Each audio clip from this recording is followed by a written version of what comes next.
Poor sweet corns. Oh man, it's not looking good for the corns, but as one of our lovely community members has already noted, it's kind of expected, kind of expected. And honestly, things do very likely go lower than here. Still looking at that $58,000 target, somewhere between there and 57.5, or sorry, no, 56,500 to 57,000 bucks with bounce along the way, somewhere in 58. And we're probably going to get, well, kind of already got one here, I guess, in the very low 60s. But it does seem like a last attempt indeed. Anyways, I do want to say hello to all the familiar faces in here and all of the non-familiar faces. But it's JD B Shady. What's up, man? Been a long time. Helly Chuan, good morning. Hype? No, fuck no hype. Nova Sparks, maybe we do get to a little bit later. Nimbo, good to see you, my man. Blizz Kriz, Tobo the Good, Nova Sparks, Eric Krown, Nano Caves. What else do we got here, man? Steven Schickman, as always. Chris Vela, Sonar, Darren, Crypto Esquire. Very sounds very formal. And oh yeah, we got Rosie, my little pupperoo. I am on day 4 or 5 of no caffeine. Actually, I cheated. I did have one yesterday. I will admit, but it was necessary. Okay, yesterday was a hard physical day. Needs to have caffeine if that is going to be indeed the call. And Zev Ashen, good morning to you, man. During Rambutan, always good to see you as well, my man. And Dabalu, fuck yeah, dude. Always love to see the OGs here. Mark Toes as well, Dan Robertson, and the ultimate Sigma Bible. What the hell is that even a reference to? I don't know. And Mr. Cowboy NZ, Gwinto. Hell yeah, man. Hell fucking yeah. Anyways, I do want to jump at this one like right here, right now, or do we want to look at general markets? I mean, general markets are under pressure right now too. Gold finally getting that 3 handle that we've been speaking about for quite some time. I do think that there's going to be a bounce around here though. While I do think things go much lower in the next year or even 2 years, there's going to be bounce along the way, and hitting the daily 377 EMA like that is very likely to produce at least some impetus of a bounce. So can't really be getting like too bearish on it in the short term here, but for the long term, yeah, absolutely. In fact, actually, shit, do I want to record that, or do I want to? You know what? Actually, let's start posting a little bit more shorts on this bitch. Let's post some more shorts on this bitch. Greetings from the extreme fear zone. Yeah, man. Extreme fear zone, actually. In fact, looking at it right now, maybe we aren't fearful enough. It's at a 17, and that's actually not even the lowest it's been. Like I said, I do think that things go a little bit lower on one hand, but I do think that there still exists the potential for a trap opportunity. But in the short term, medium term, as I've been stating now for, this has been going on since middle of May, basically, since that rally failed at 82 or 83,000 bucks. Have to maintain a bearish bias. Really have to maintain a bearish bias.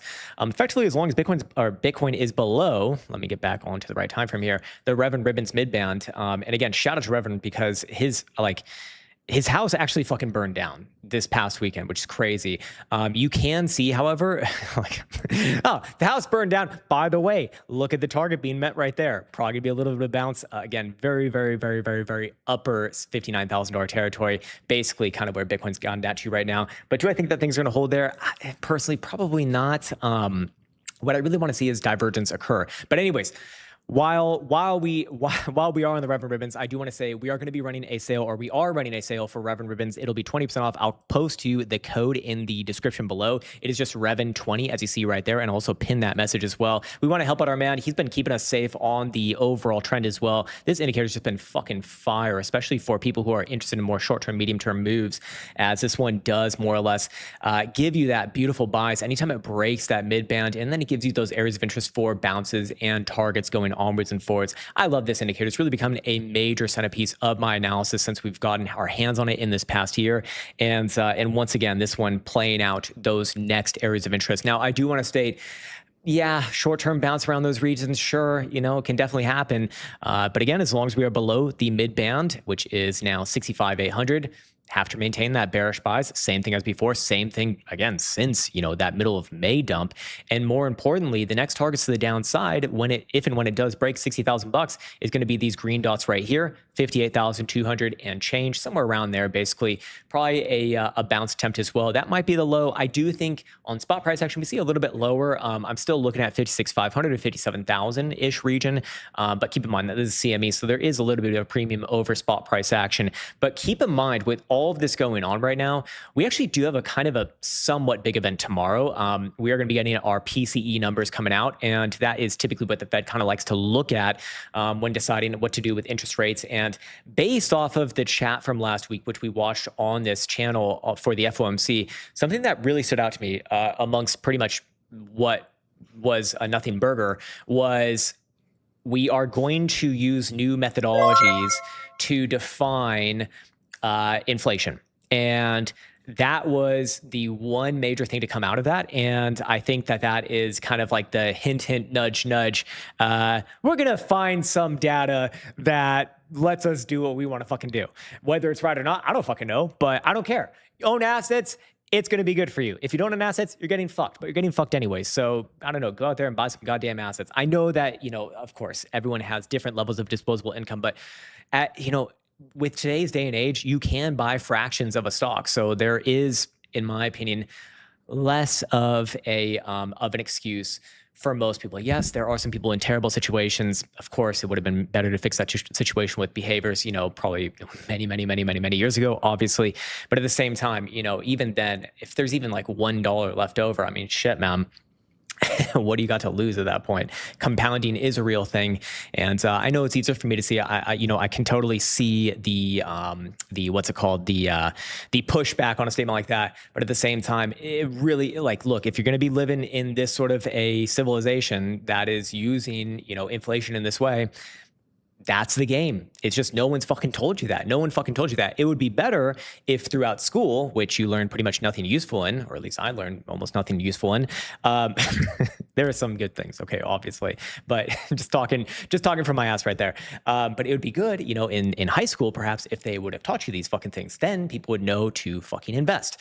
See, it's like Trump has these accounts coming out for, I think, people who are born recently, where like if you were born after whatever year, you get like $1,776 in an account that you can't touch until you're 18.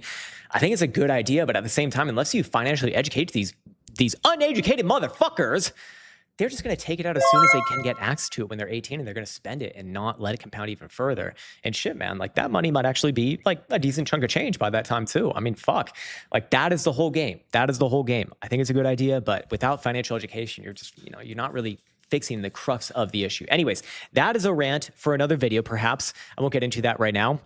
Nova Spark says, put it into an index fund, get that 10% and chill the fuck out. Yeah, basically, yes. Obviously, the counterpoint is you're not always going to get 10%.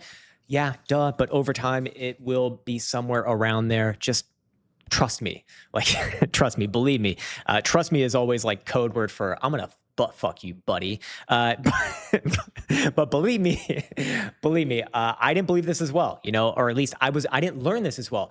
I was a career trader ever since my early 20s. And it wasn't until 2020 when the Rona dump happened that I had the undeniable experience that, oh shit, making more income is not the solution to getting wealthy. It helps, obviously, but the solution to getting wealthy is investing as much as you fucking can, and letting compounding over time do the work for you, not trying to be a goddamn hero. And that's actually why I've started to change around the sort of format on this channel to more long-term analysis, because I do think that that's more relevant to more people.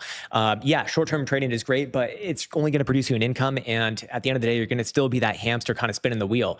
Of course, if you want to be a trader, you know, and you find that that's a fun endeavor, which I think so. I mean, shit, I've been doing that for so fucking long. Like, duh. It's probably one of the only few things that I really know even how to do, which is kind of sad. But unless you want to do that, man, just be a long-term investor. You don't need to spend all your fucking waking hours looking at goddamn charts and all this shit.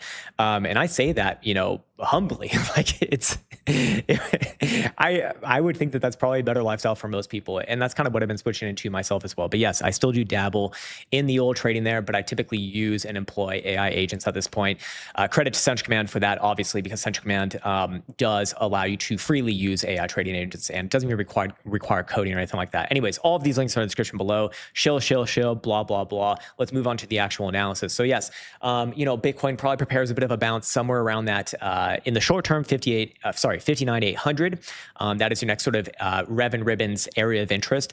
Do I think that it's going to hold there? No, I think that we will see lower. I do think that there will be an attempt south of that, closer to 58, maybe all the way down to 56.5, but somewhere in that pocket there, I do quite like actually for the potential of a bear trap. Very specifically, what I'm looking for is a quick wick down into those areas, a very volatile move, and then it should be intra-week, and then by the end of the week on closure on Friday, Bitcoin rallies back above 60,000 bucks. If we see that, that would be good. But until then, like I said, the bias is absolutely to the downside, not only because of this, but also because funding rates over here, well, actually funding rates are starting to now turn consistently negative, but they have been positive as of recent times as well. But they are starting to turn a little bit negative here, not anything crazy negative. So again, that does put in the possibility for one of those nice bear traps. And we are within the context of extreme fear. And again, open interest, like there's no positions to fucking liquidate at this moment. I mean, look, there's always some positions to liquidate, but it's not like a crazy amount. It's not what you would expect for a major, massive washout to what I think a lot of people are looking for, which is, 40, 50,000 bucks. Possible, yes, over time, but in the short term, I actually don't really think so.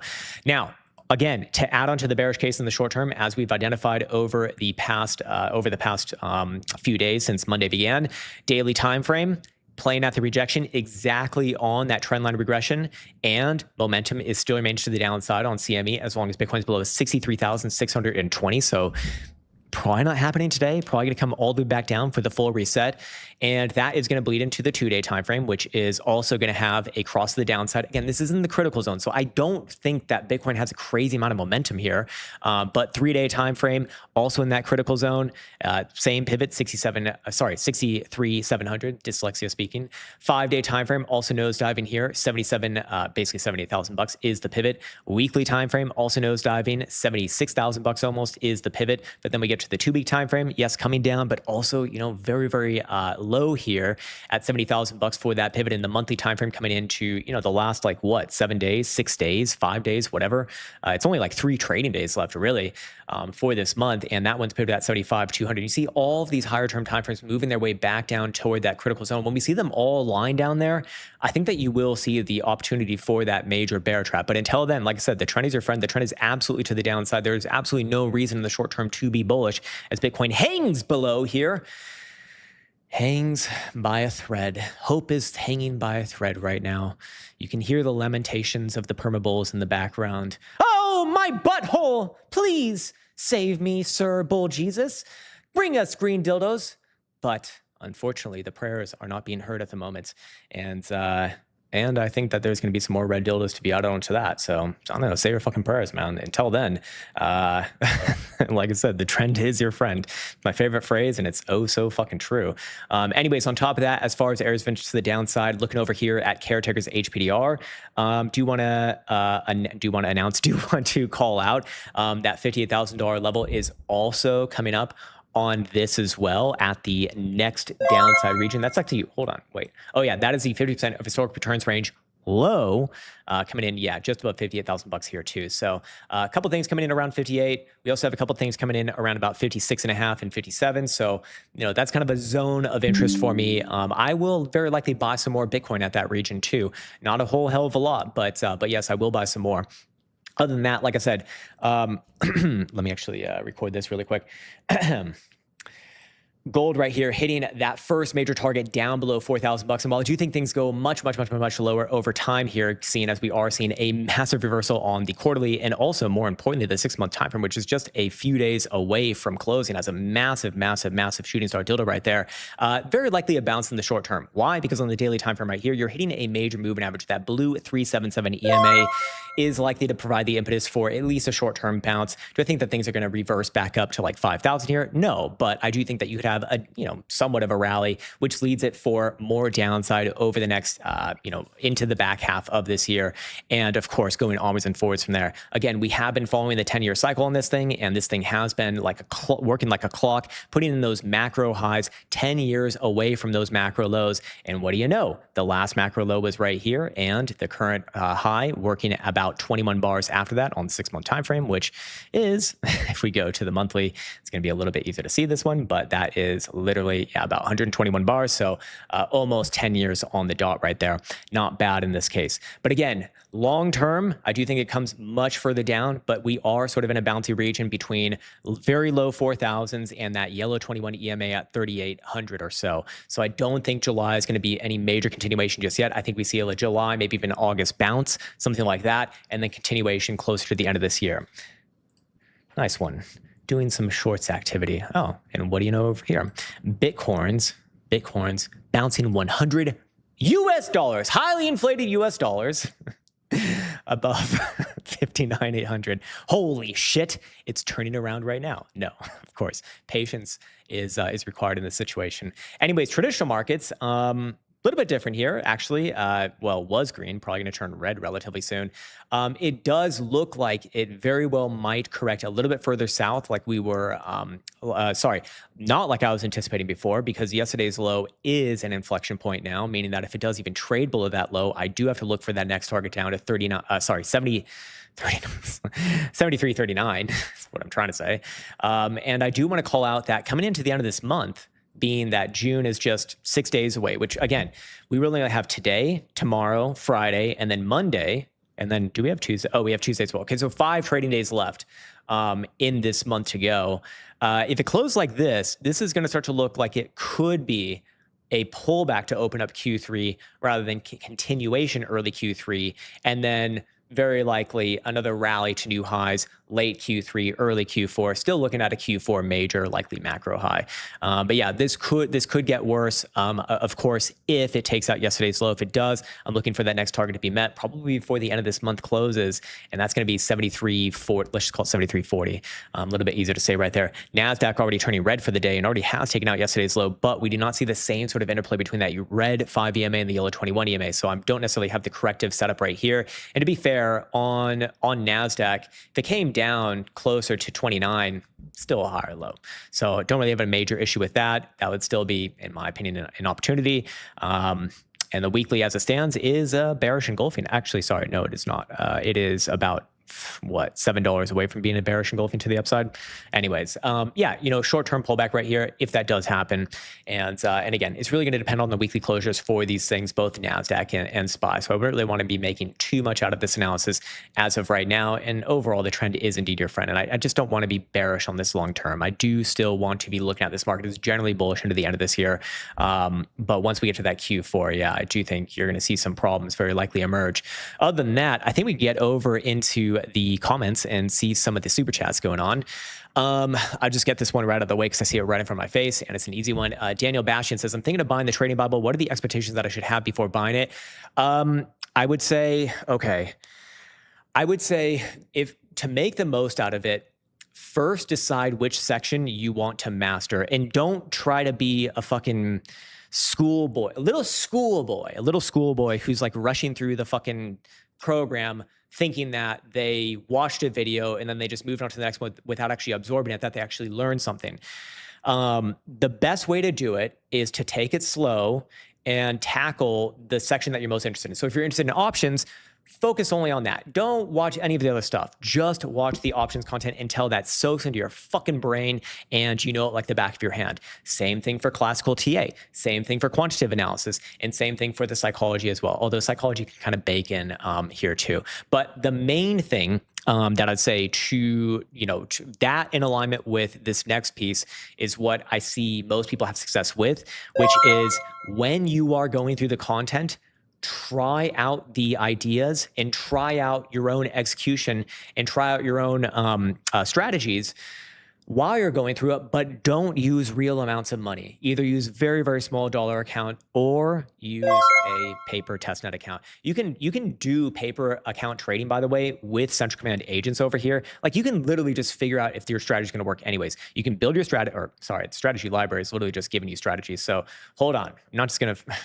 Look, you can fucking spoon feed yourself if you desire. The agent builder is what I'm looking for. And from there, if you can put your strategy into English words for entry, exit, and risk management, it will play that out for you. And again, this service is fucking free. Like it's fucking free. There's a link in the description below. I even have a free course to go over exactly how to use it, even give you some example strategies. And there's even a strategy library here as well. So, but at the end of the day, you don't need to risk money, and you can use a paper account with this for that exact purpose. So that would be my main thing with that. What should be your expectations? Look, it's very, very long. Don't let it intimidate you. take it one step at a time, take it one module at a time.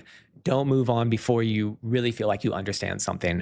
You know, I think many people, especially those of us who are born in like America and Western Europe and just Western societies in general, like we have this sort of schoolboy mentality where it's like you just want to finish it. You just want to get through everything. You feel like reading something is accomplishing something or listening to something is accomplishing something. It's like, no.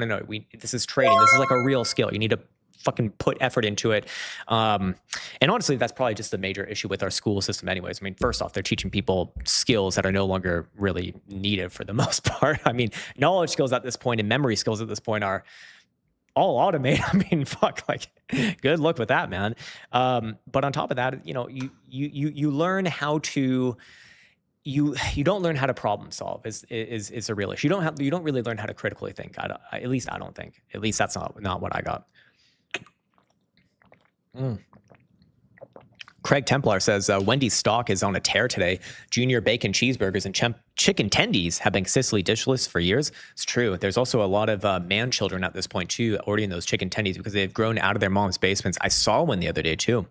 It's on Caleb Hammer. I also saw a bunch of them. Well, it's actually kind of somber because they were caught like having some sort of underground rape party in Texas. But yeah, people send me some weird shit on Twitter. I wish I didn't watch that one. There's a lot of shit I wish I didn't watch. That's among them.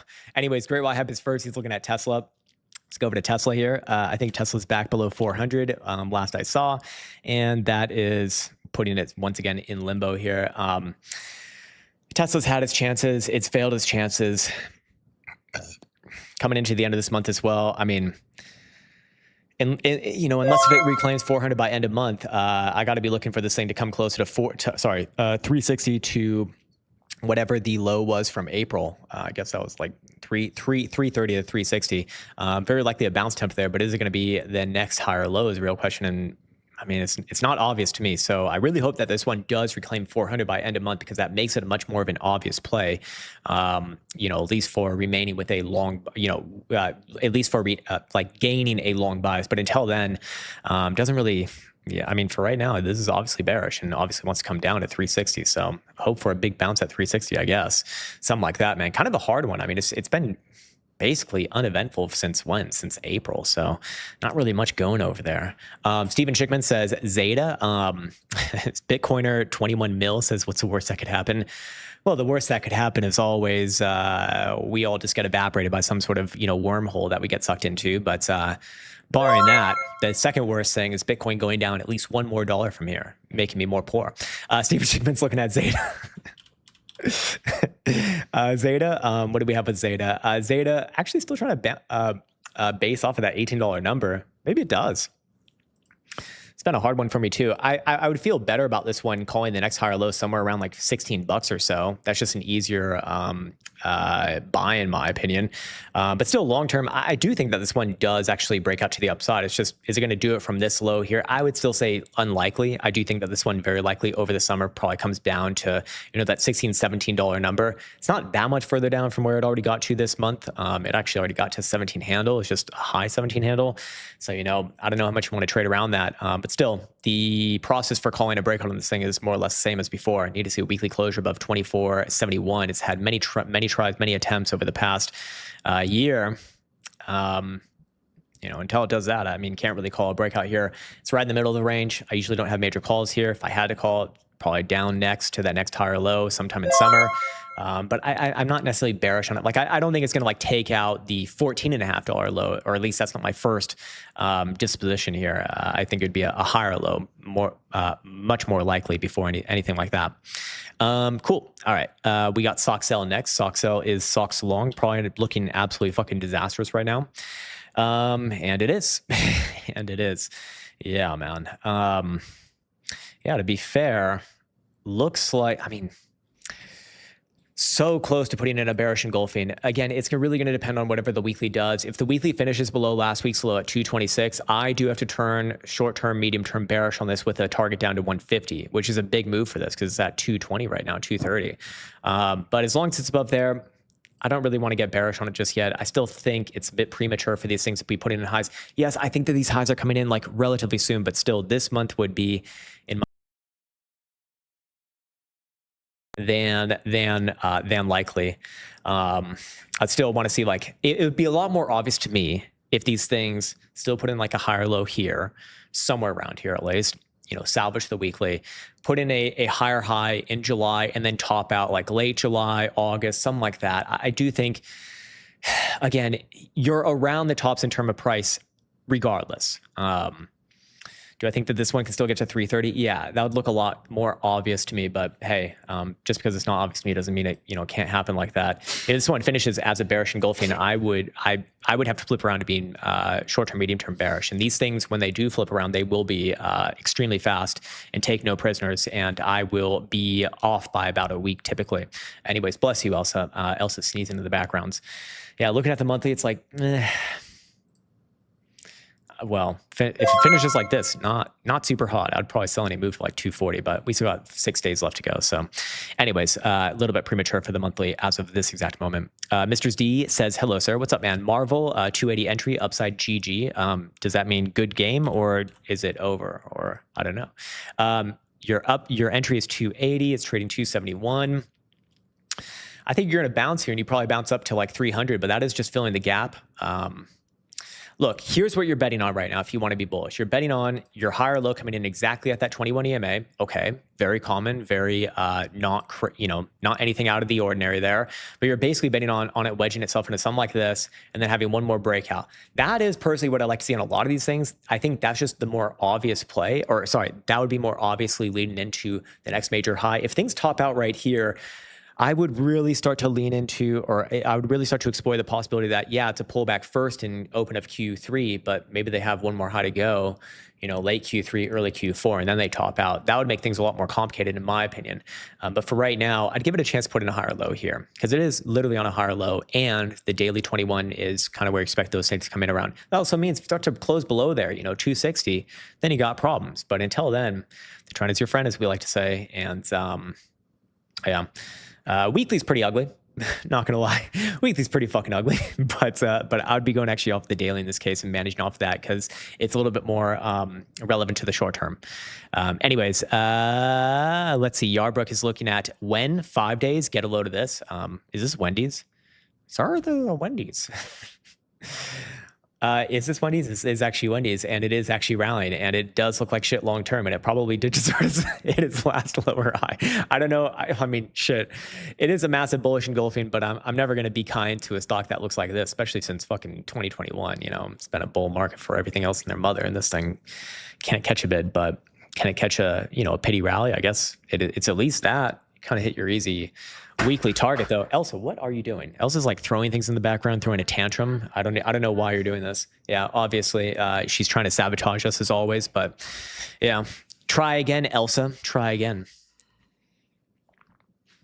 What does Wendy's even have? Like most fast food places, they have like Dairy Queen has the Blizzard, okay? And McDonald's has the McFlurry, and Taco Bell has dog meat or dog food. They have the Crunchwrap Supreme or something like that. What the fuck does Wendy's have? Do they even have curly fries? That's Jack in the Box, right? It's been a long time since I've been to these places. Look, I don't want to be the first person to call a reversal on this thing, man. Because it just, what? Okay. What happened now? Well, all right. Maybe take it off that. I wouldn't call a reversal on this until you're closed above the weekly 55, which is $9, which you just rejected from this morning. To be fair, there's pretty much an infinite amount of bullish divergence derived on character RSI, but do I trust this? I just don't trust it on a down-only piece of shit. Quarterly, you're coming off the 200 simple, so I guess could put in a low there, but I also would expect $7 to get retested, so probably gets retested in Q3. Hope it absolutely bounces like a fucking maniac right there, and maybe you actually do have a swing low. I wouldn't call it like a macro low, but it's swing low. And again, hold on. That is a low on the 200 simple, and if we go all the way back here, we really squint our eyes and try to make best case scenario for this. I mean, maybe it's something like this. I just don't think it's a big winner, though. Anyways. You do you. 1, 2, 3, 6 senses. Will you look for on a daily, weekly to say cores isn't bullish anymore for upside? Maybe it's already hit. I don't know. Let's see. A lot of these things taking a fucking red dildo to the face this morning. Weekly time frame. Short term, it won't be bullish if you do see a closure below about 27. Daily time frame, or sorry, that was weekly. Daily, probably even closing below yesterday's low is going to be problematic in the short term, and get a move back down towards 24.5 to $25. Still possible. Might put in a higher, or sorry, a low there, but yeah, that would be like a what 20% downside move. So, or sorry, 10 to 15% downside move. So yeah, that'd be kind of nasty. Again, I actually, looking at the daily, I actually don't think this is going to be a high. Typically, when you get, major highs, you don't get these two tests into it. You don't get two chances to sell the high or two chances to buy the lows usually. I know people are going to scream double top or double bottom, but no, those are just for pullbacks that usually get picked up, at least in my experience. Anyways, 123 cents also looking at CIFR, same thing. CIFR, when no bull. And again, you still got higher lows here, so it's hard to hate. You are playing out that bearish divergence. You've already hit the 21 EMA and filled the gap at 24.80, 24.90. I mean, maybe it makes another stab down there. There's a lot of drives of bearish divergence. If it takes another leg down, I'd be looking at 22.5 bucks. But like when you say not bullish, the weekly is going to tell you about the greater pullback. And that's, I think, what you're really asking. So if you do close this one below about $25 on Friday, I do think your next move is a much bigger pullback back down to like, $21-ish. Again, big percentage move there. But overall, yeah, could see some issues here, but still, like, I would still be erring on the side of the trend here. We're getting close. Obviously, we're getting very, very close. But I mean, if you're going to play the trend, you got to play the trend. And I wouldn't front run the reversal just yet. If you're going to trade around a position, then yeah, hit it or regular bearish divergence, it should be good enough for that. But right here, you got several areas of interest for a higher low, 25 bucks. And then below there, you got 22, about 22 to 22 and a quarter, something like that. Although if it did get down below 25, I'd probably be looking for it to get, at least down to 21, 22. Maybe it tries for a higher low there, but I probably wouldn't personally want to be involved in that move. That's just personal preference thing. So, treat that as you will. Rec to Richard says, sup man, looking for a macro bottom entry on INJ. Well, do you like massive fucking red dildos in your asshole? Because this is injective. It's some random shitcoin, if some memory serves me correctly. I don't know. Maybe it's going to be good. Every once in a while we find a good shitcoin, so maybe this is it. Macro, yeah, macro bottom. I need my macro bottom. Give me that fucking macro bottom. Holy shit, dude. Oh my God. Oh my fucking God. What? Macro bottom? What? There is no macro bottom on this thing. It's fucking garbage. What do you mean? I bought the macro bottom. So now it can go sideways for forever and I just don't lose any money, but I also don't make any money, but I actually lose money because inflation. Yeah, man. How's that ass feel?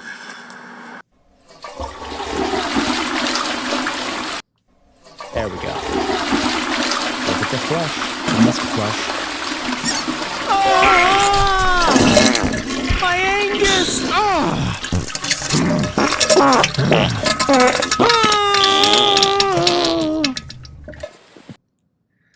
I can't in good faith give you a macro bottom entry for ING because one, there's absolutely zero indication that it's putting in a macro bottom, as you say, and two, I can look at stocks, that are not doing well, and I can, speculate on those. This is just fucking garbage, man.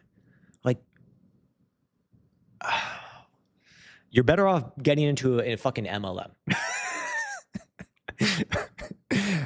The prospects are not good. Look, unless if you truly love the fundamentals and you you have some insider information that fucking Trump is going to announce tomorrow that the US dollar is going to be backed by injective coin. I would highly advise against even watching this. Just put another fucking lower high, man. Like for fuck's sake, don't do it. Don't do it. Don't do it. Don't do it. Elsa always says, don't do it. Don't fucking do it. Look, you can do whatever the fuck you want to do. I ain't gonna fucking do it. Anyways, the Schwab says, GM, sir, Google weekly, monthly. Okay. Again, I don't like those former tech stocks in the short, medium term here. I just don't think that they're winners anymore. And this one is among those. I mean, look, if you just want a DCA long term, I never hate buying on the 21 EMA, also resting on a previous top. But I just don't think that this thing is like a big winner from here. The big winners are getting rotated, or the previous big winners got rotated into semiconductors, and those are now probably going to get rotated after they top, which I think happens early Q3. This thing, if you want a DCA, buying at a region like this, I actually don't hate. Again, those are my preferences, but assuming you're DCN, if you're trying to, catch a trade here, you probably do try a rally off the 21 EMA, but ultimately I think that this thing is poised for lower if we fast forward this thing into end of year.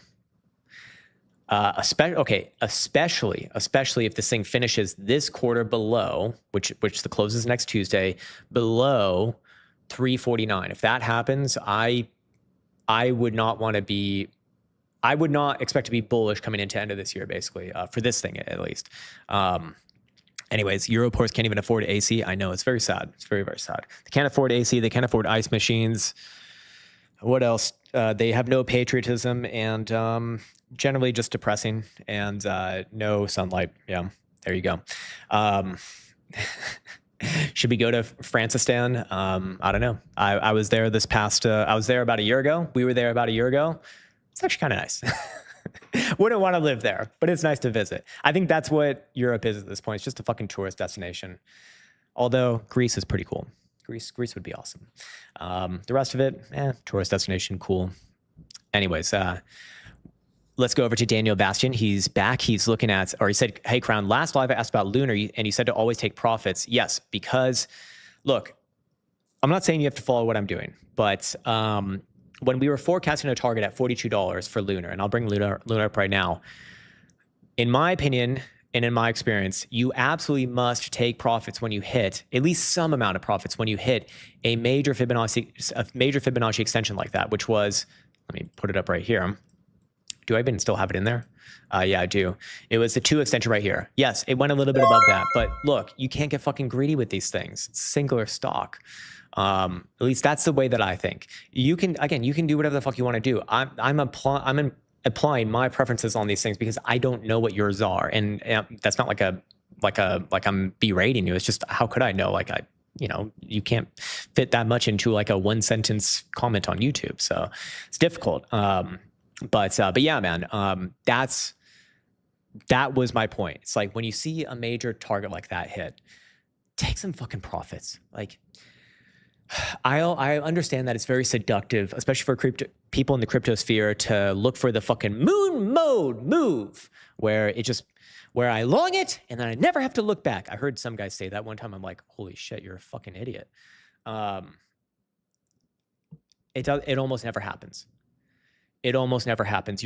You're betting on winning the lottery instead of taking the money when it's in your hand and closing your hand for the guaranteed money, for what is a more reasonable and realistic move based off of a technical target, most importantly.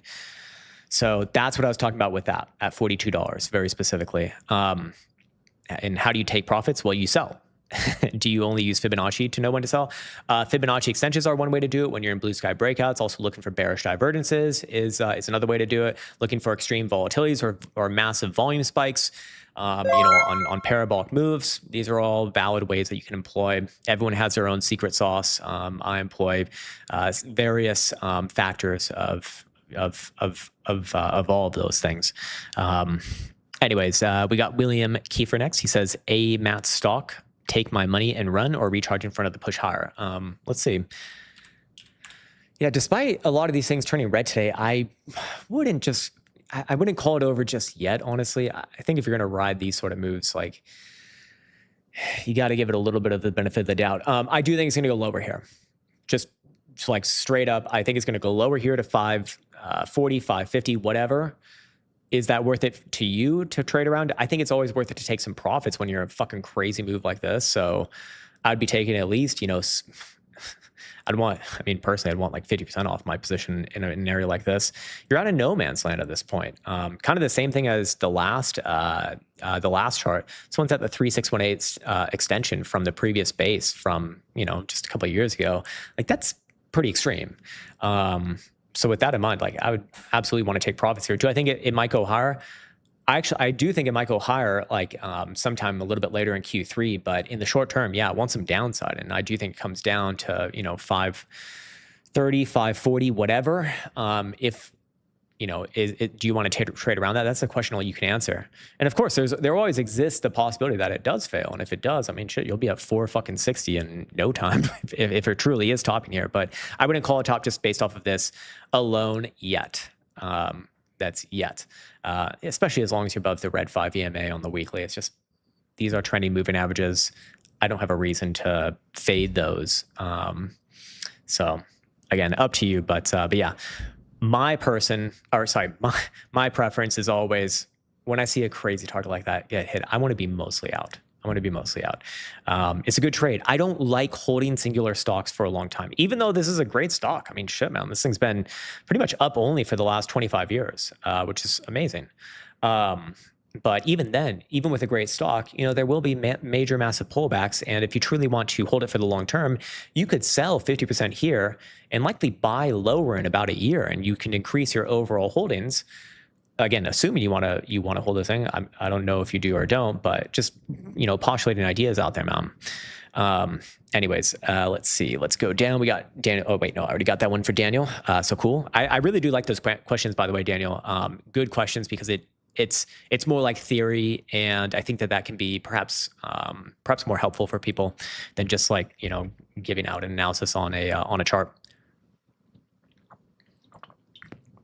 Anyways, let me just check over here. Okay, yep, we got that. All right. 1 moment. Yeah, and again, just for anyone who's joining right now, the pinned message in the comment section is showing you the discount for Rev and Ribbons. Revan's house literally burned down this past weekend. Like, I wish I was joking. I'm actually not. And I figured just one thing that we could do for him is support him. There's already been a good amount of support, and I love to fucking see that, man. That's probably one of the best things about having a community, is be able to like do something nice like that. But we will keep that promo up for a while, and of course we'll have the 4th of July sale coming up in the 4th of July. So what? That's like about 10 days from now. Discounts won't stack. Basically, this will be the lowest price that you can find the Revenue Ribbons at. And America. Fuck yeah, man. Anyways, Nishant Abraham says, do you see Meta dropping below 500? Let me get out my crystal ball and ask the fucking witches what they think. Yeah, I think so. I think that you'll go to like 480, retest that low, somewhere around that low from April of last year.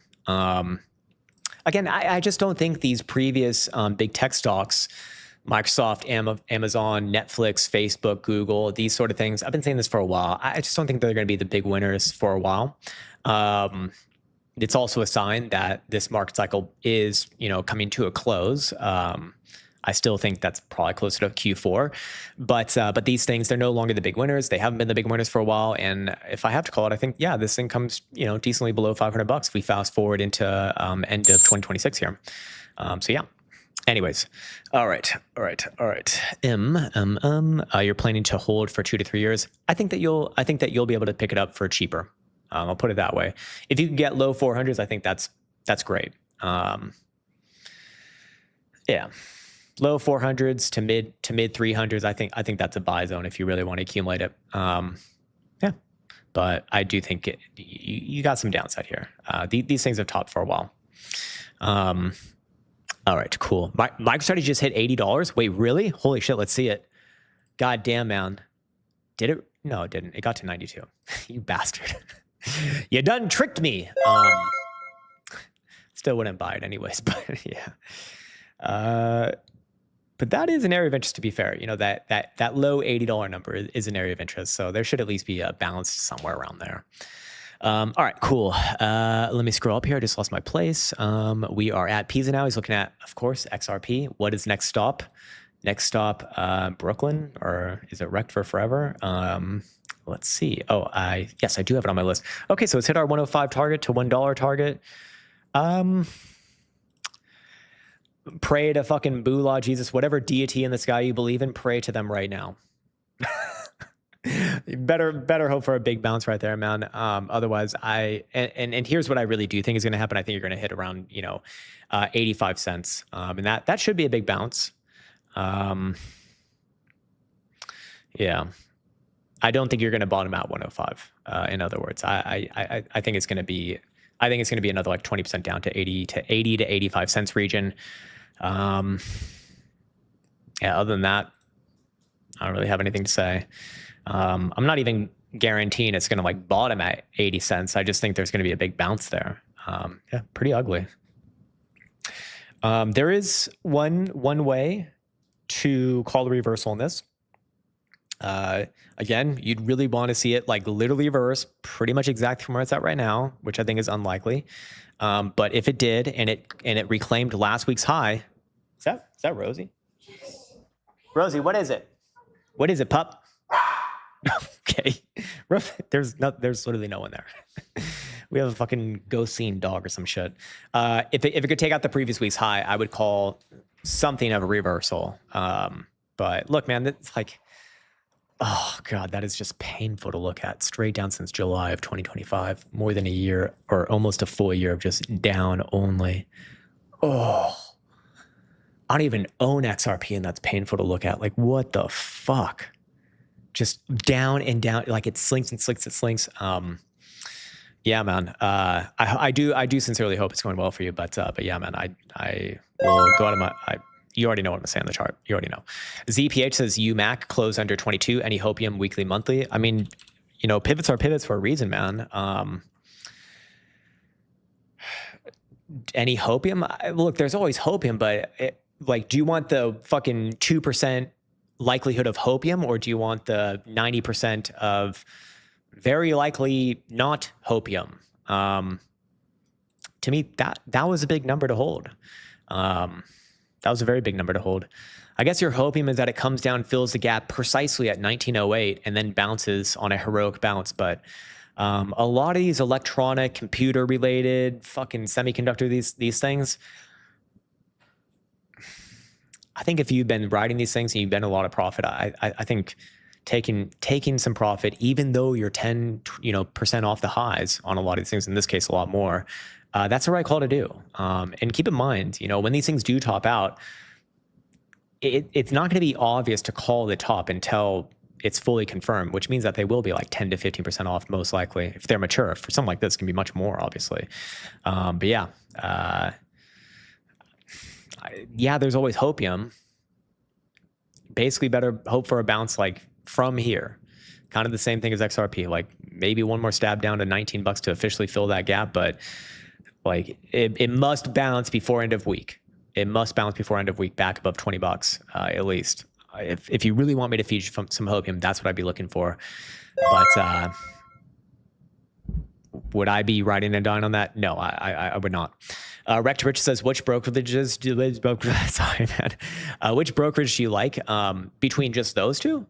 Between just Robinhood or Fidelity? Well, I prefer Fidelity, but if you're going to be actively trading, then Robinhood's probably better. But if I'm just going off of the two that you postulated there, I'm assuming that those are the only two that exist in the world. In my opinion, neither of those is ideal for active trading. It also depends, what do you want to trade?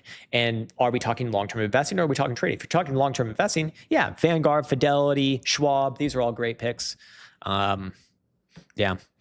But other than that, man, if it's just between those two, for trading, Robinhood; for investing, Fidelity. Bit of nuance right there. JJ Rodriguez says, can we get some low-term time for low-term? Here's the problem with using LTF. Does it mean low-term time frame or long-term time frame? I think it means low-term time frame, because otherwise you could say like HTF for high-term time frame. Some low-term time frame LARP lines. I can try my best here.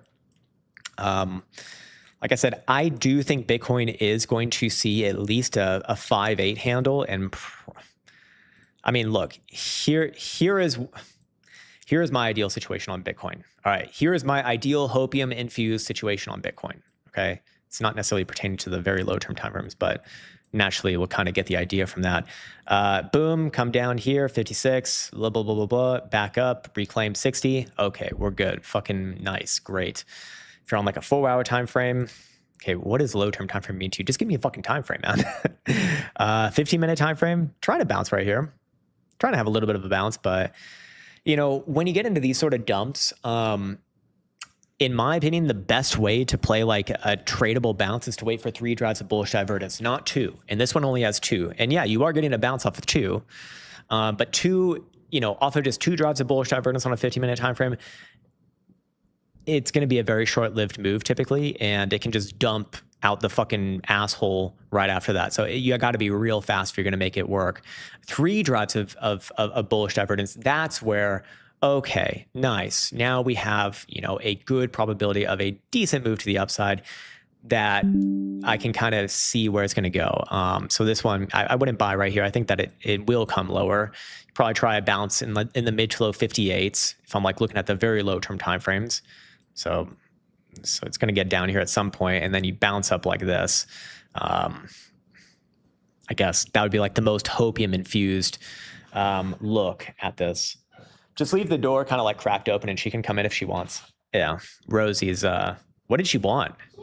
Oh, she pooped. She had a little poop. Oh, she was barking because she pooped. She's so smart. She's so smart. Rosie, do you want to come?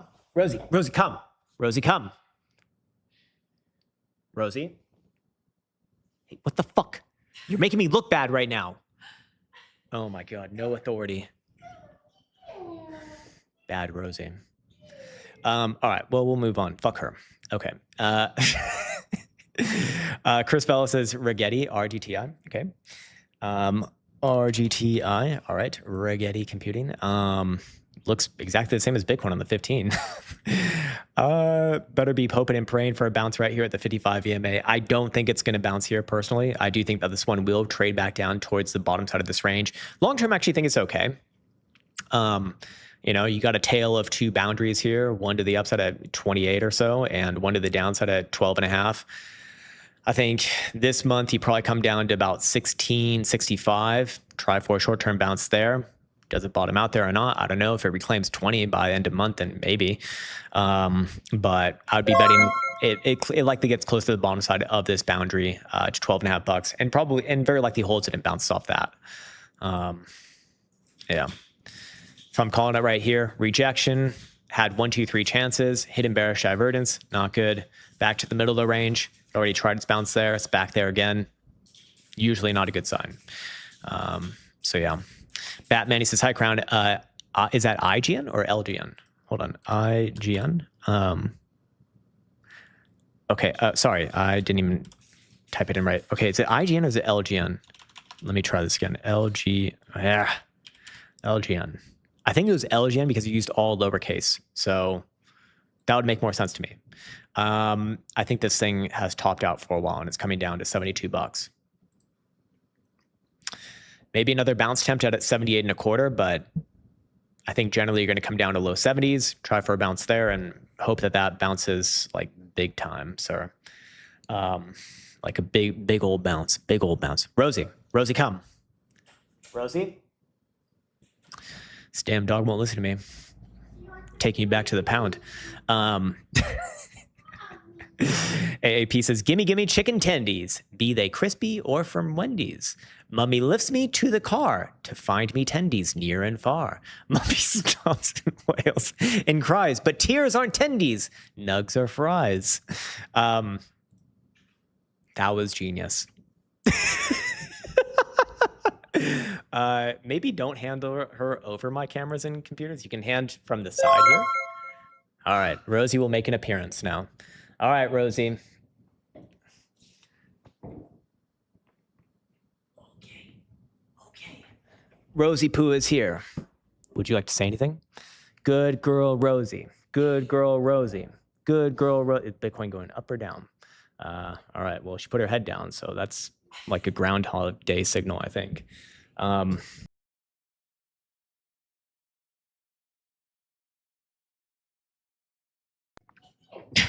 Gimme chicken tendies, be they crispy or from Wendy's. Mummy lifts me to the car to find me tendies near and far.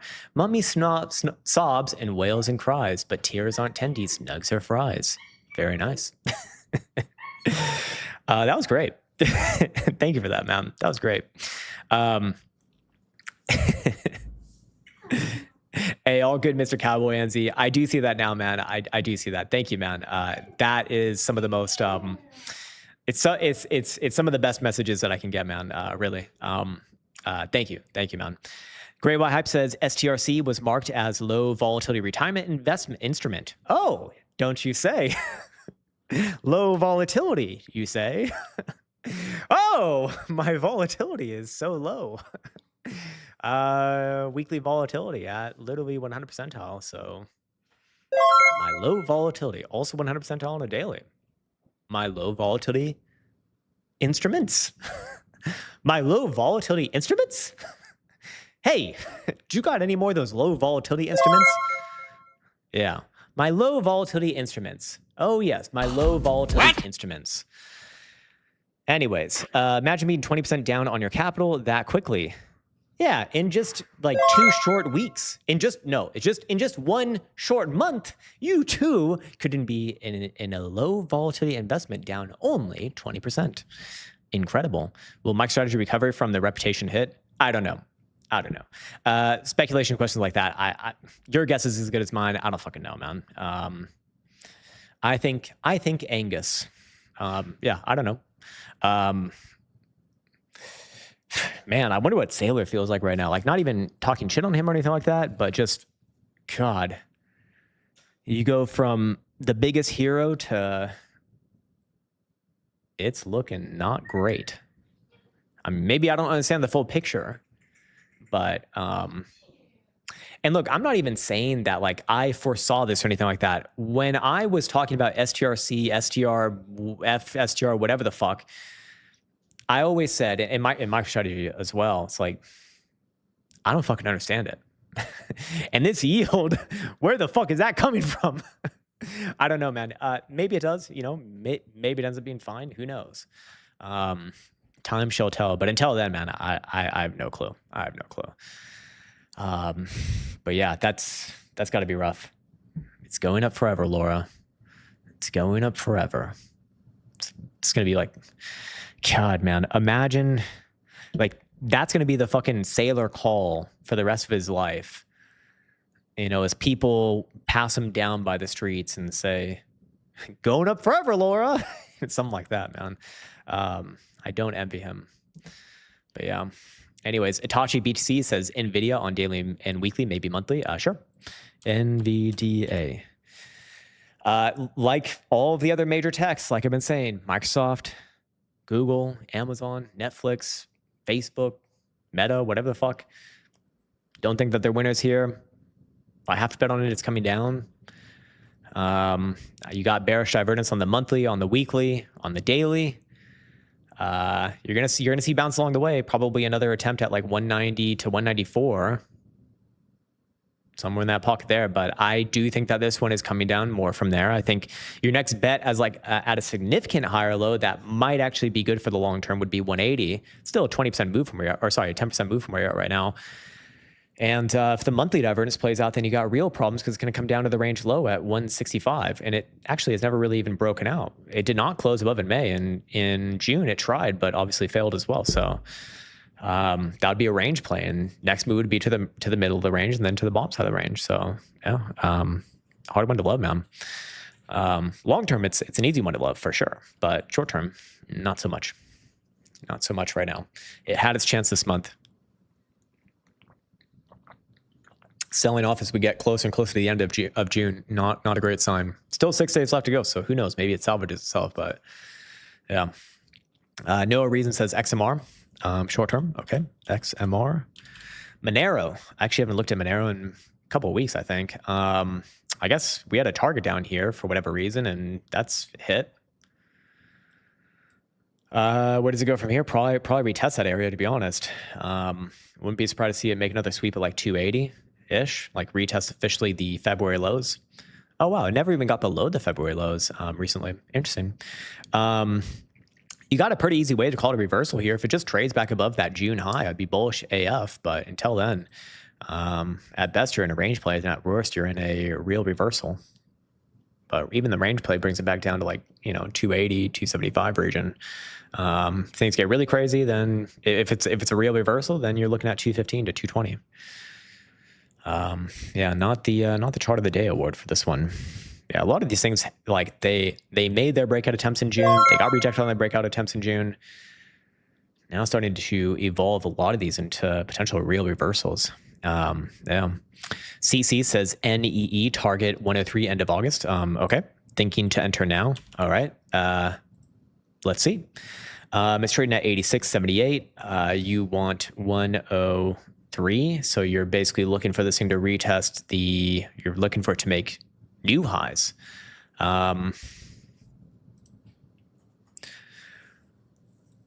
I think you have a setup here for something. I don't know about calling just blindly new highs from this, but you can treat that 55 EMA or basically the lows of June as the low, and it's an easy risk management point, meaning that as long as you're closed above that low, which is 83.38, it might be trying to put in a higher low there. And, you know, I think you'd at least get like 90s, low 90s would be good and still a decent move.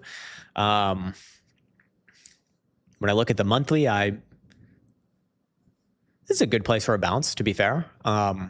Yeah, I think it's a setup. It's not guaranteed. Nothing's guaranteed, obviously, but hey, as long as you're above the June low, I think that makes sense as a setup. I don't know if I'd play it myself. God damn, what the fuck is in my mouth? So this is electric utilities. Maybe this is gonna be the next narrative. Possible, I guess. Yeah, probably wouldn't take this one myself, but there exists a setup there. And just because I don't take it doesn't mean it's not good. The quarterly, long term, it's good. That much is obvious. The real question to me is this a quarterly rejection at range highs that inevitably leads to a test in the middle of the range? That would be confirmed if it does take out those June lows, and I'd be looking at a target to 74-ish. Still a higher low there, but yeah. 6-month time frame. It is going to have its chance. Look, it's a setup, and I think it's valid, and I think that at least, you know, you do have some reason for hopium there for sure. But hey, setups are only valid because they have invalidations. So hey, if it loses that low, wouldn't want to be caught dead holding this thing for a while. Long term, it is good though. So I think there's some hopium there. Mr. Escobar says, "Hey Krown, does URG still have hope? Has it taken out our downside pivot? I think it has, man." Oh, you're looking at the quarterly. Okay, let's go. If we're just looking at the quarterly, well, I guess I wouldn't really judge a quarterly before it closes. Ideally, it will hold the red 5 EMA, which is 138. But remember, the monthly really matters for this one. And the monthly losing the red 5 EMA, which, hey, still, you got 6 days left to go. This one's super fucking volatile. We've seen this thing move like 40% both ways this month alone. But hey, if the monthly closed below 154, which is where the red 5 EMA is right now, I wouldn't bet on it. I'll put it that way. I wouldn't bet on it.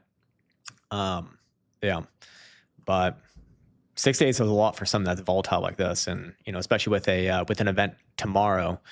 I would say if you come below that 129 low from March of this year, I think there's real problems with this thing regardless, because that is your trending higher low right now. So you really don't want to see that one taken out. But for right now, it hasn't been taken out. 129 is just a mere, 8 cents away.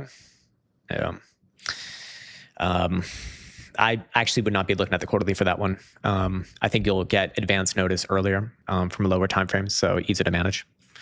Orlando Poncho says, Riot holding pretty decent. Yeah, I think I saw that earlier this morning. No, it is down 5.5%. I saw it like 28.5%, 28 bucks or 28.5 bucks today. So could be worse, I guess, all things considered. I really don't have any major issues with this one right here. I do think it's going to initiate a pullback. However, you got 1, 2, 3 drives of bearish evidence come off these highs. If it finishes out the week like this, it's also a bearish engulfing. So, you know, short-term pullback down to like 25 bucks. But I think that would set you up for a chance in July, because the monthly, I don't have a major issue with this. Quarterly, as long as it's above 24 bucks, or sorry, 24 bucks end of this month, I would maintain a bullish bias coming into Q3. Short-term pullback to 25, I think would be an opportunity in that case, personally. But again, this is a lot of these things can change in 6 days. So we really got to come back to this one next Monday and Wednesday when we do our live streams. But yeah, potential for another opportunity there, actually, if anything. Anyways, let's see. David Murphy says, "Hey, Krown, grabbed the ribbons earlier. Hell yeah, man. Best wishes to Revens. Yeah, man. We should all fucking send some prayers and hopes and dreams, or whatever deities you believe in, whatever way you want to, show your support, or if you want to show your support. Obviously, you don't have to. It's voluntary, of course, but it is greatly appreciated, man. I think anyone who's had anything happen to their home in the past knows how fucking devastating that can be. Anyways, you're asking about Take-Two, TTWO. Okay. They publish Grand Theft Auto. Well, that's cool. Hopefully it's actually coming out, man. Does it have a release date now? I do think it's found a local high here. Overall, I like it. Overall, I think it's actually good, and it will resolve to the upside given enough time. But I think we charted this one. Yeah. Your very obvious upside boundary for confirming the next breakout is with a weekly closure above 248.5. Until that happens, it might base back down again for another higher low. I do think it will be good long term, though. But yeah, long term, really like this chart actually. But in the short term, I wouldn't call it that breakout until you get that 248.5 close, and then you're probably going to see this thing go 300 plus. Chris Fell is looking at Nvidia versus Bitcoin. Okay, that's an interesting pairing. Let's put it up here. Oh, okay, that's the issue. I did not spell Nvidia correctly. Okay. Yeah, hard to be bullish on Bitcoin compared to Nvidia. Very hard to be bullish on Bitcoin versus Nvidia. I'll put it that way, man. Yeah, not great. Not great indeed. In fact, I would be very bullish on Nvidia versus Bitcoin, unless it really came down hard below like 6.5 on this pairing. Even then, I mean, ugh. Anyways, let's see. I just got an email, a good email from a gun dealer. The MP40 is on sale. Oh shit. I can buy an MP40 and fucking LARP as a German. That's cool. Anyways, Robbie J1s. Here, I'll show you. Look at that, man. Look at that. That's sick. Does it come with any mags? Let's see. It offers 25 round mag capacity for extended range. Okay, extended. Yeah, I'm just going to shoot 25 rounds in a range session. Sure, man. Sure. It does not say, actually. Wait. There is information here. Does it come with a derp? Hey, just fucking give me the answer, sir. Mag, okay. Wait. Yes, it does. That's cool. All right. Well, that's awesome. All right. You need to buy that. It's going on the gun wall. Anyways, Robbie, DTFX, or DFTX, sorry, DFTX. DFTX. Definium there. These guys, I just read about them. They're using like fucking shrooms for therapies, I think. Something like that. That's great. I'm all about that. Hell yeah. Oh man, why didn't I buy this shit? I'm a fucking redact. I want to support this company even if they're absolute garbage. Breakout's real. Probably get a pullback relatively soon. Kind of where it's gotten at you at this month. I mean, Jesus Christ, look at that RSI. But I do think the pullback is probably going to be an opportunity. The breakout is real. So if it comes back down in a crashing way to like $30 or $28, I probably would buy that. We shall see. We shall see.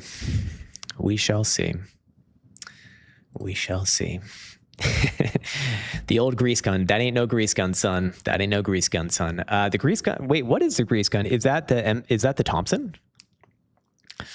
That MP40, brap. Yeah. I think you're thinking of the Thompson, man. I think they have the Thompson as well. Let's go check it out. Let's do some research, guys. Let's do some research. Thompson. Ooh, the 1927. Yeah. Oh, we need to get a drum mag with this thing.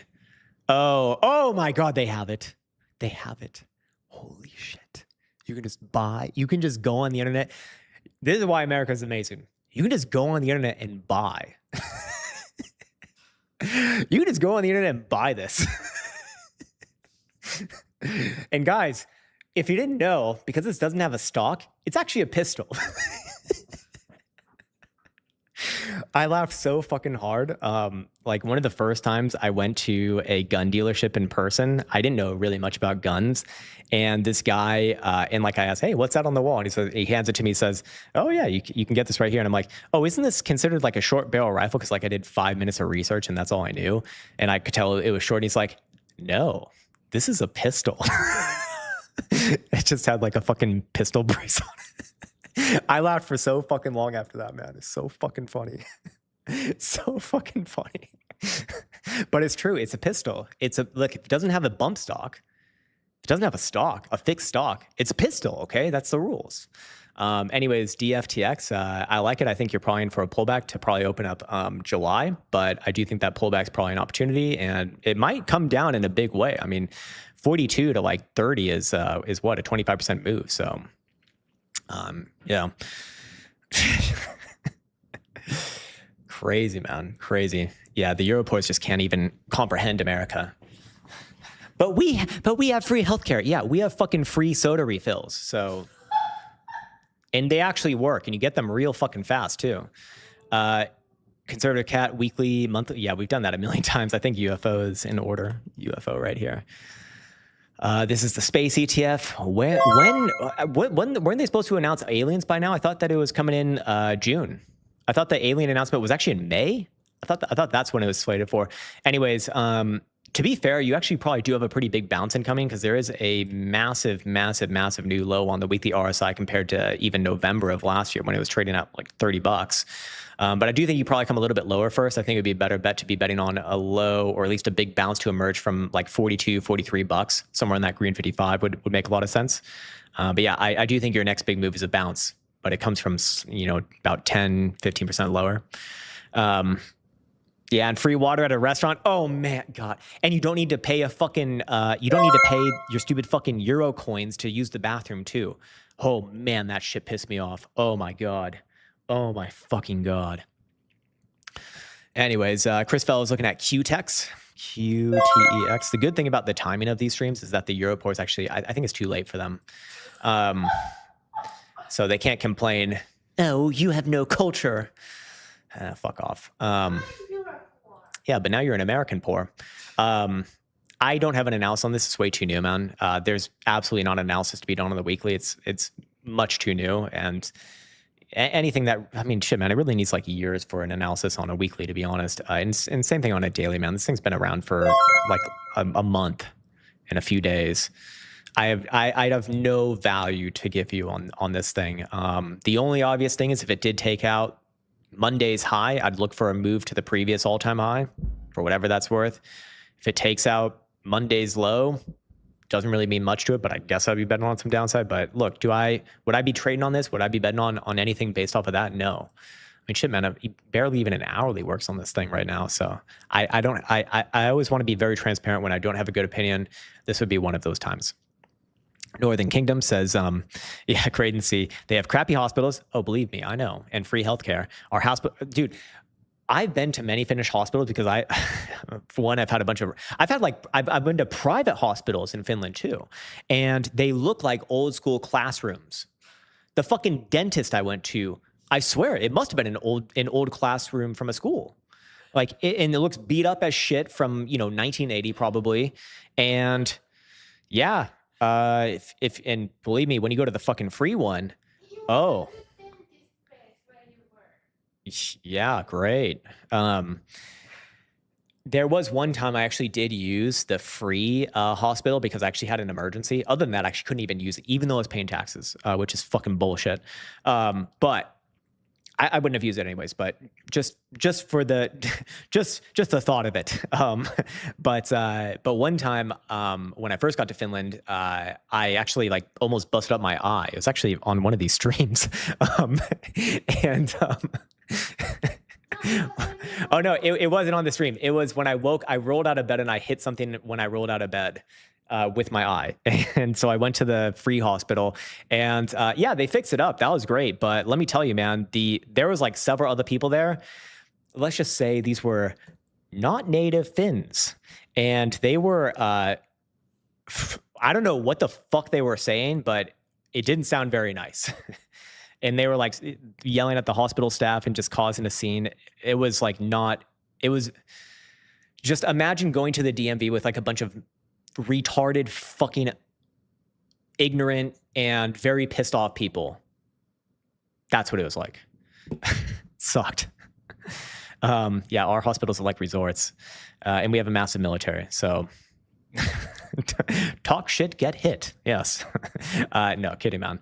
Anyways, Northern Kingdom's looking at MicroStrategy. Yeah, we kind of already went over this one just by chance, but I think that this one's going lower. I think your next potential low, or at least major bounce area is going to be $80 or $80 to $85. So you're getting kind of close there now. Hope and pray that that's going to be it, because if that one fails, I think it's all the way down to like 55.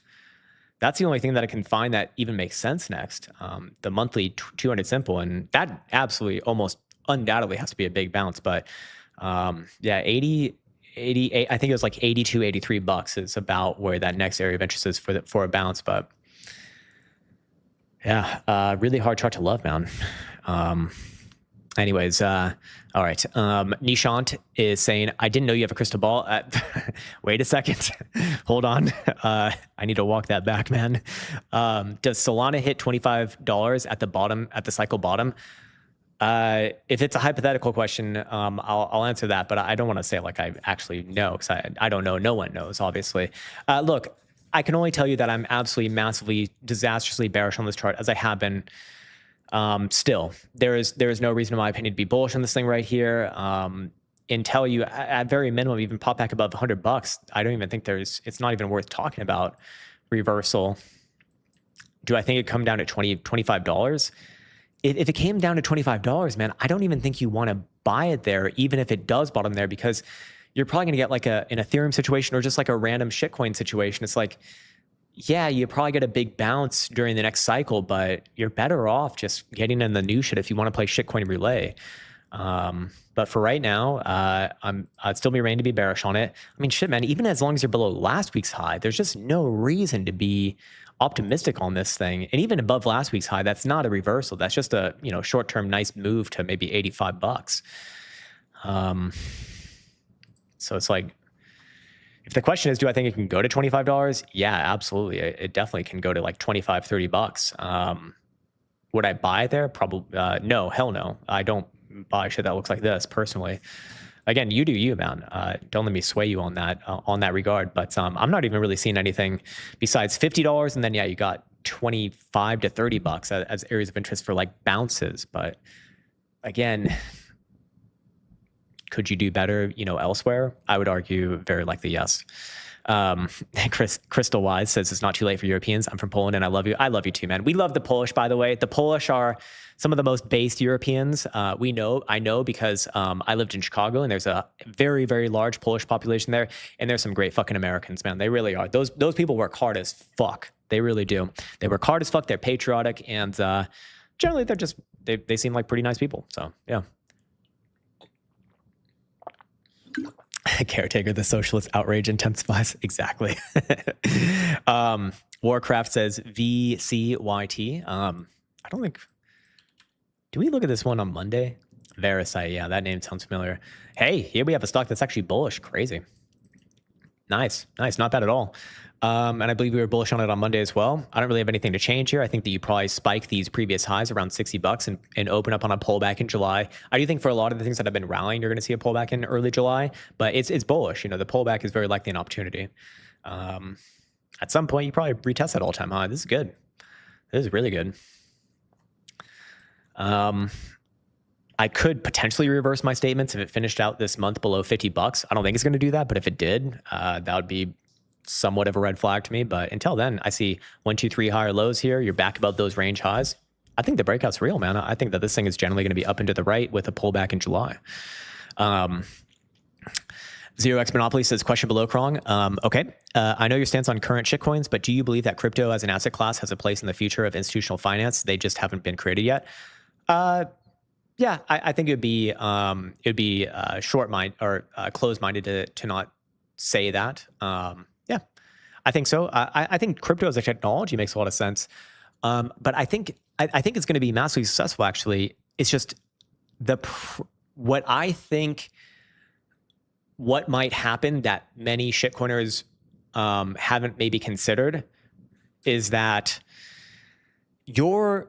an altcoin might be massively successful, but it also might end up being like a private shitcoin. So, sorry, I'm doing a terrible job explaining this. Let me give you an example. So people talk about XRP being great all the time, right? Like it's got great technology and this and that. Maybe it does. I'm not qualified to talk about that, but what I would assume is that these sort of things, especially the open source ones, if you're JP Morgan, are you going to fucking contact Brad Garlick House and say, hey man, I've heard about your XRP coins, your tokens. You mind if I get some?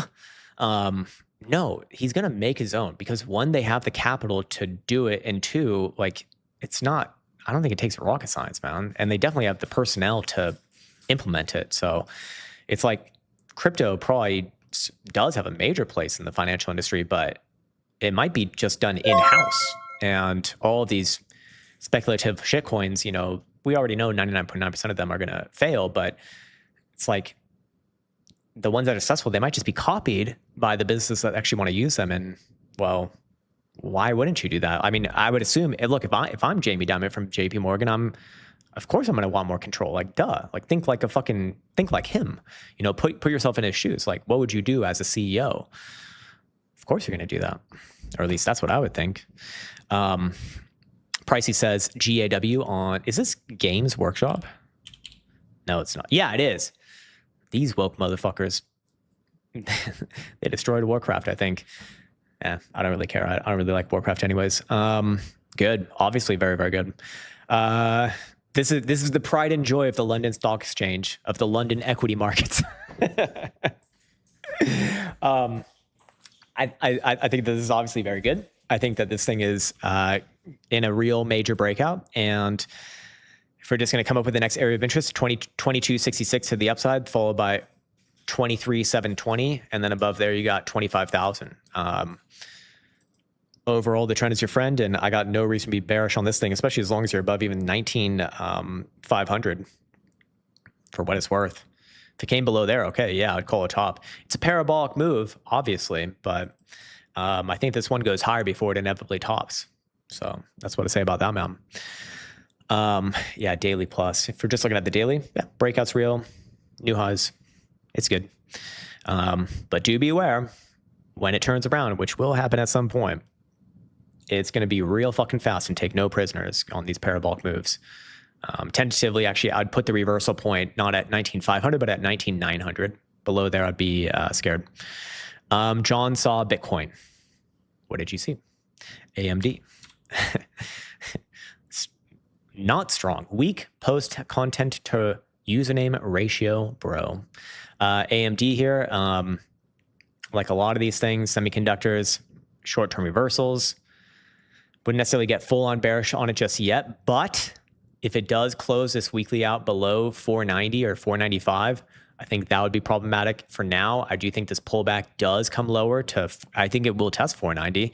Best hope for a big bounce at 490 because you got a lot of drives of bearish divergence on caretakers RSI right here. So need a big old titty bounce at 490.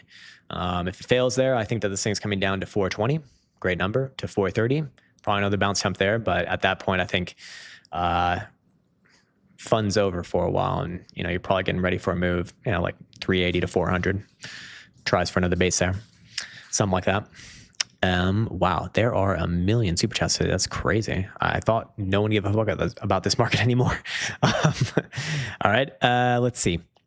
AB says he says nothing because he retracted his message.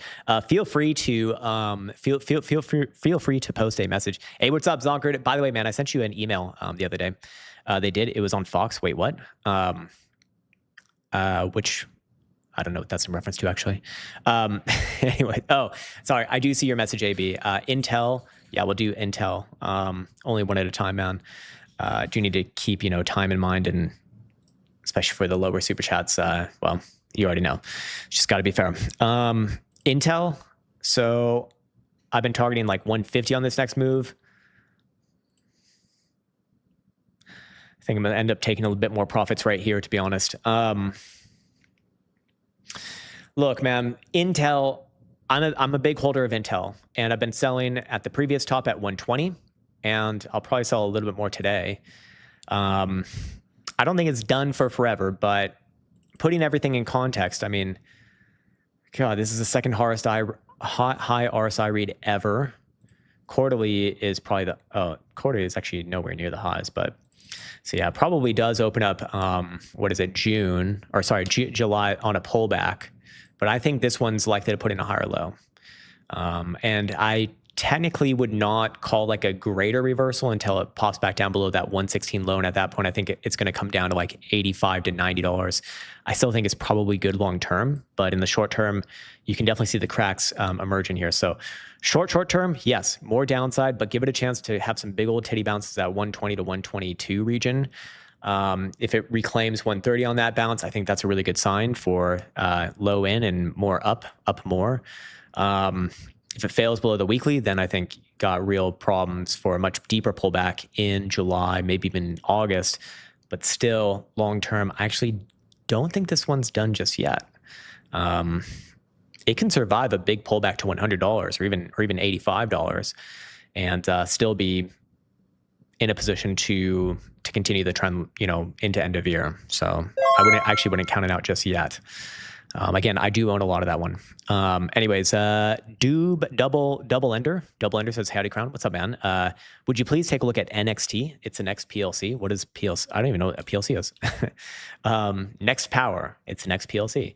6-month time frame, already kind of giving some problematic indications, as is the monthly, but I'd still wait for the monthly to close. If it finishes below last month's low at 113, I would get bearish on this thing down to, $100 to $90.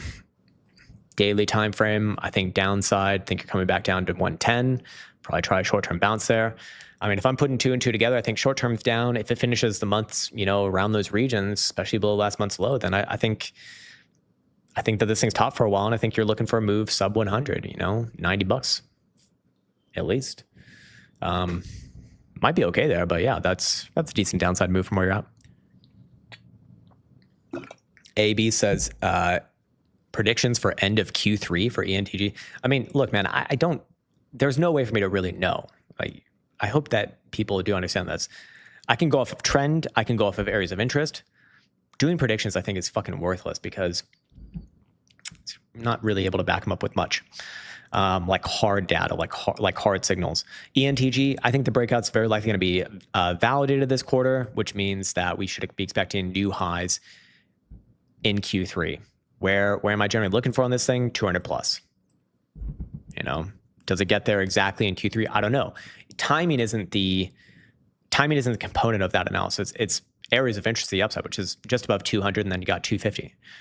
Those are two big ones, kind of in the more interim that I think probably do get hit in Q3. But if they get hit in Q4, does that mean that the analysis fails? Like, I don't know, because I don't really look at timing as something that's like that you can really do that well, personally, or at least I can't do it that well. Maybe other people can. Cool. All right. Durfoot. Could Ore? Oh, you're looking at the. Could Ore over Solana pump again if Gaze of Hormuz? Okay, are you looking at this as a pair, or could it pump again? I would be betting on this thing going down only, and that's really sad because we're plotting it versus Solana, and we already looked at Solana, which is ultra fucking nasty, ugly fucking garbage. Ore, okay, dare I do this? Ore Supply. Oh, it's on WeX and Pith, the two most high integrity exchanges in the crypto sphere. Unbelievable. Yeah, wow. These things get their popcorn rallies every once in a while, but you just had one. You just had one in May. I think it's down only to new lows before you get your next popcorn rally, man. This is garbage. Like most shitcoins, it is garbage. Again, not calling you as a person garbage. Calling this as a shitcoin, very much garbage. Evil Gargoyle with Swords. Zer, Hype Daily Weekly. Check it out. Hype was one of the better ones in the past, like really in the past year. Let's see, is it reversing with everything else or no? please respond. But first, let's find maybe find a chart. That would be helpful. I like to go to MEXC on this thing, but I, for whatever reason, can't find it. That's weird. Maybe Binance can be the next best one. Oh God, Binance has all these stupid tickers for it. Fuck you, Binance. Let's see. Maybe QDERP. This shitcoin exchange should have it. Yeah. Yeah, this thing is looking more and more like a reversal to me. Short term, it should try a bounce of a like 57.80. So you're kind of there already, but I do think you will officially hit that. Pray for a big old bounce. Because really want to see it bounce in a massive wave there, back above $67 in order for this one to have hopium coming into Q3. If I'm looking at the weekly, I think I'm just giving you hopium, but yeah, if it fails there, I'd be looking for this thing to come down below 50. Until then, you can give it the benefit of the doubt, you know, because you should give it the benefit of the doubt at an area like that, but still must bounce in a big way because that's exactly where you expect your next higher low, more or less. Second that it comes back down below this low, big fucking problems. Get ready for the collapse, you know, under the 20%. Joey Burton says, did we do ZEC? Actually, no. We did its brother, Monero, but not Zerpcoin. I think it's just going to go with the rest of the market. It had its chance to break out this month. It failed its chance so far, but you can't really call it a failure just yet. This one's a range play for right now, objectively speaking, and the range would be, let's just call it the 200 symbol to the downside, which is 372, and the June highs at 541. So I would be expecting another bounce off of this region right here, and I do think it will officially test it. Similar to the other ones, like I will give it the benefit of the doubt until it actually breaks that number. Not saying that it's guaranteed to bottom there, but generally I find it's best to give them a chance to bounce first. Now, if it fails 372 on a daily closure, I think that this thing's getting ready for a real big move to the downside, you know, 300 plus and, sorry, 300 or more. Yeah, like $300 is where I'd be looking towards. And still long term, it actually, to be fair, it actually wouldn't look that terrible long term, I guess. But for right now, I really would give it a chance to kind of bounce at that 370 number because the monthly does continue to hold above that red 5 EMA, and I don't want to prematurely get bearish on this one. There's going to be plenty of downside when it eventually and inevitably does turn bearish, but not yet. Rules are rules, at least for me. If you're looking at a 4-hour time frame, I think you got some more downside here, and I do think that you will bounce off at 370. And again, pray for a big old bounce. Dub Lender says NXT on London Stock Exchange. Okay, didn't we just look at this? Sorry, we just literally looked at this, man. Okay, am I losing my fucking mind? Hold on, I'm just gonna scroll up here because you said that one recently. Yeah, we did just look at this one. Why? Do you want me to look at it again? Maybe you're a little bit delayed on this feed, but I'll just go to the next one. I'm guessing you're probably getting this a little bit later. Brotados, just buy Fartcoin and chill. It's gonna pull a 5x. I am literally betting my credit score worthiness on it. Nicely done. Credit score of 50. Barry Wood says, can you chart SPY versus USM2? I can put it on the board there. I don't know if it's gonna be that helpful or interesting, but try. Oh, this is the US money supply. This actually could be very interesting. This is actually very, very interesting. Yeah, SPY killing it. But in the context of history, actually only at that previous year 2000 high. You know, I'm going to actually, this is an interesting one to add. Thank you for bringing this up, man. I'm going to add this. That's going to make some fun analyses. Should bounce and should try another move towards the upside on a breakout in July, I think. But in the short term, you know, you got some downside here. So opens up July and a pullback. Maybe it's more like late July, August, where it tries another move to the upside. But short term, back down. I don't know the numbers here, but you know, short term, a little bit more of a pullback. Quarterly, you've retested that high. You almost always get a pullback from these highs. So I'd be betting on the pullback first. Try again later in Q3. something to watch, I guess. Kind of cool, actually. Thank you for bringing that one up. Be Good says, how sad does Oracle look on the weekly and monthly? I don't know. If you turn it upside down, maybe it's happy. I do. Well, it had a very epic bounce off of the 21 EMA. If it closed like this, I'd actually give it a chance coming into the next quarter. And you have a very obvious invalidation point at this quarter's low, which is 134.5. If you're just on a weekly, though, yeah, another swipe to the downside, like 145, but give it a chance to bounce. It's a range play right now, actually. At least that's the way that I look at this thing. And we did have this one coming back down towards these range lows. And I guess I kind of tried to draw it out earlier, but yeah, it's going to be like this. That's what it really is. I'd give it a chance to play out the range, man. If it breaks below the range lows, okay, fine, call it dead. But until then, I'd give it the benefit of the doubt again, personally. Monthly is pretty fucking ugly, though. Massive bearish engulfing delta. So I do think July should open up with another try to the downside. But I would give those range lows a chance to at least bounce it first. If it breaks below in like a weekly, okay, fine, yeah, send it to Hades. But until then, sure, man. Thank you, Zonkard. Yeah, man, sounds good. Sounds good, man. Let's see. Double Lenders back. He says you looked at the wrong one. NXT is. Oh, sorry. My apologies. My apologies. Oh my God. I'm so sorry. I really fucked up there. NXT. Really good. Really good. Really. Wow. Another bullish London stock. I mean, you only got another. What? Really? Yes. In Chandler? Yes. That's crazy. How much is it?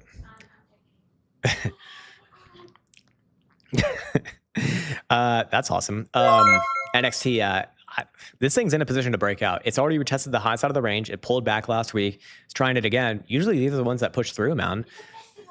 It's a festival. Nice. Who else is there? Oh, that could be cool.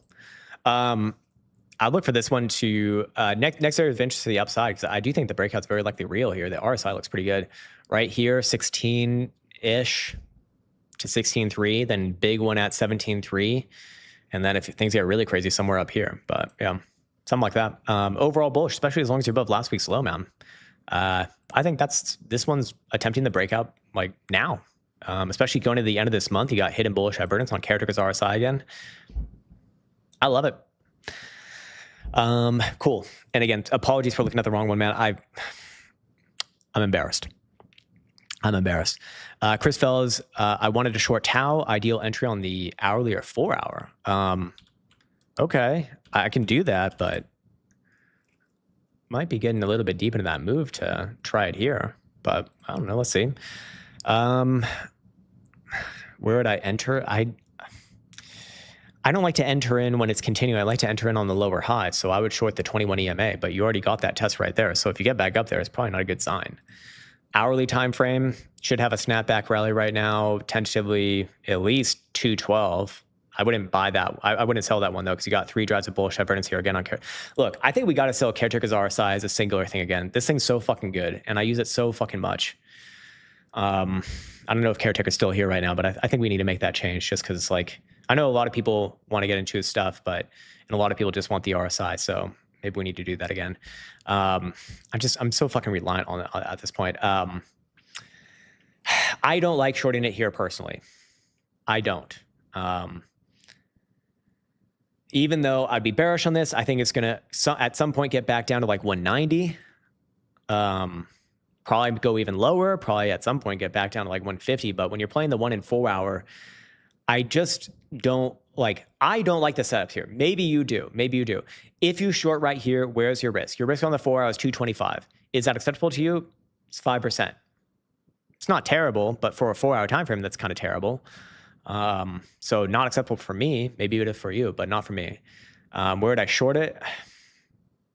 Maybe if it rallied up to like 215, 220, that'd be close enough. But even then, 220 would be ideal, but I don't know, man. I feel like you might be chasing this one personally. Just look, I didn't ask about my opinion, but seems to me like a little bit of a chase there. This one is bearish. It is bearish, and it does want to go down more. just, I'm thinking as a trader right now, and I'm thinking about risk. And so for me, risk, like, I don't like the risk. I think you're probably going to be right. You're very likely to be right on direction on this trade. It's bearish. It's ugly. It's a piece of shit long term. This week's high is a really great risk management point, 236 if you want to trade the higher term time frames. I mean, shit, you're basically you're either going to catch the trendy move back down to 150 or 160, or you're going to get stopped out at kind of like a minimal loss for a weekly move. I like that trade personally. Zonker's looking at Flock. What's Flock? Oh, that's that surveillance thing.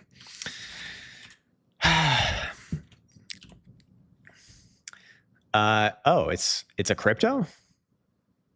Wait, it's a crypto? What the fuck? Hold on. What is this shit? Well, whatever this thing is terrible. Is this actually what you're looking at? It's not what you're looking at, man. It's terrible. Whatever it is, man. Look, there's not a ton of history here, so maybe you got a popcorn rally at some point, but look, some of that new lows right now, I'm not going to love, obviously. Have to bet on it going lower from here before the next thing. Joey Burton says, agreed. I just looked for a caretaker's RSI to buy. You know what? Let's do it. I'll do it right after this stream. We shall make the changes that are necessary. We shall do it. We shall do it together. Cool. Yeah. Actually, you know what? I'll post a link to it right now. Because I can pull it up quite easily here. Okay. And then how deep into the stream are we? Oh, we're about 2 hours. Damn. I think my caffeine withdrawal is getting a little bit better right now because doing a stream for this long, talking for this long, isn't so bad. Yes. Where's my caretaker RSI? Where are you? I know you're here on this page. Show yourself, you bastard. Okay, maybe it's not on this page. Well, that's strange. Wait, what the fuck? Where is it? Hold on. It's literally right in front. No, that's not it. There it is. Holy shit, fuck. Oh my God. I am actually blind. That is sad. Here we go. Here it is for you. And I'll start to advertise it like that. Yeah, it's been a while since we had it as its own thing, but I do know a lot of people want it just that and not the HPDR or everything else. It's obviously at a much more attractive and affordable price as well. Yeah, we can put that back its own thing. It's earned its place. I use this fucking indicator every goddamn day. I mean, I use the HPDR as well, but the RSI, like, that's been a staple on this channel since when? Since it came out, basically, man. Jesus. Feels like forever. Sub Drowning, thanks for the live G. All good, man. I don't know what that even means. Yeah, here you go. I just posted it right there. Did we do Oracle? We did do it earlier, actually. Did you check yellow? I have not. Yellow. Is it this? I have my doubts on which one it is, man. You be the one to tell me.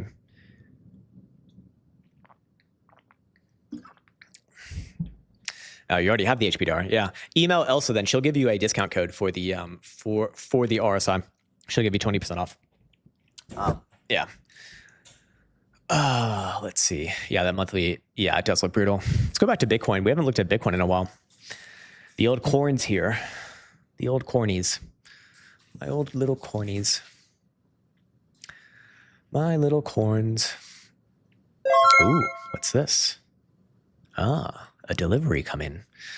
Of the top 10 altcoins, market cap, are there any you're not bearish on? What even is a top 10? I actually don't really know. So let me bring them up here and then we can look at them together. All right, Bitcoin bearish, Ethereum bearish, BNB. Let's look at BNB. Shit, I guess we go to this one.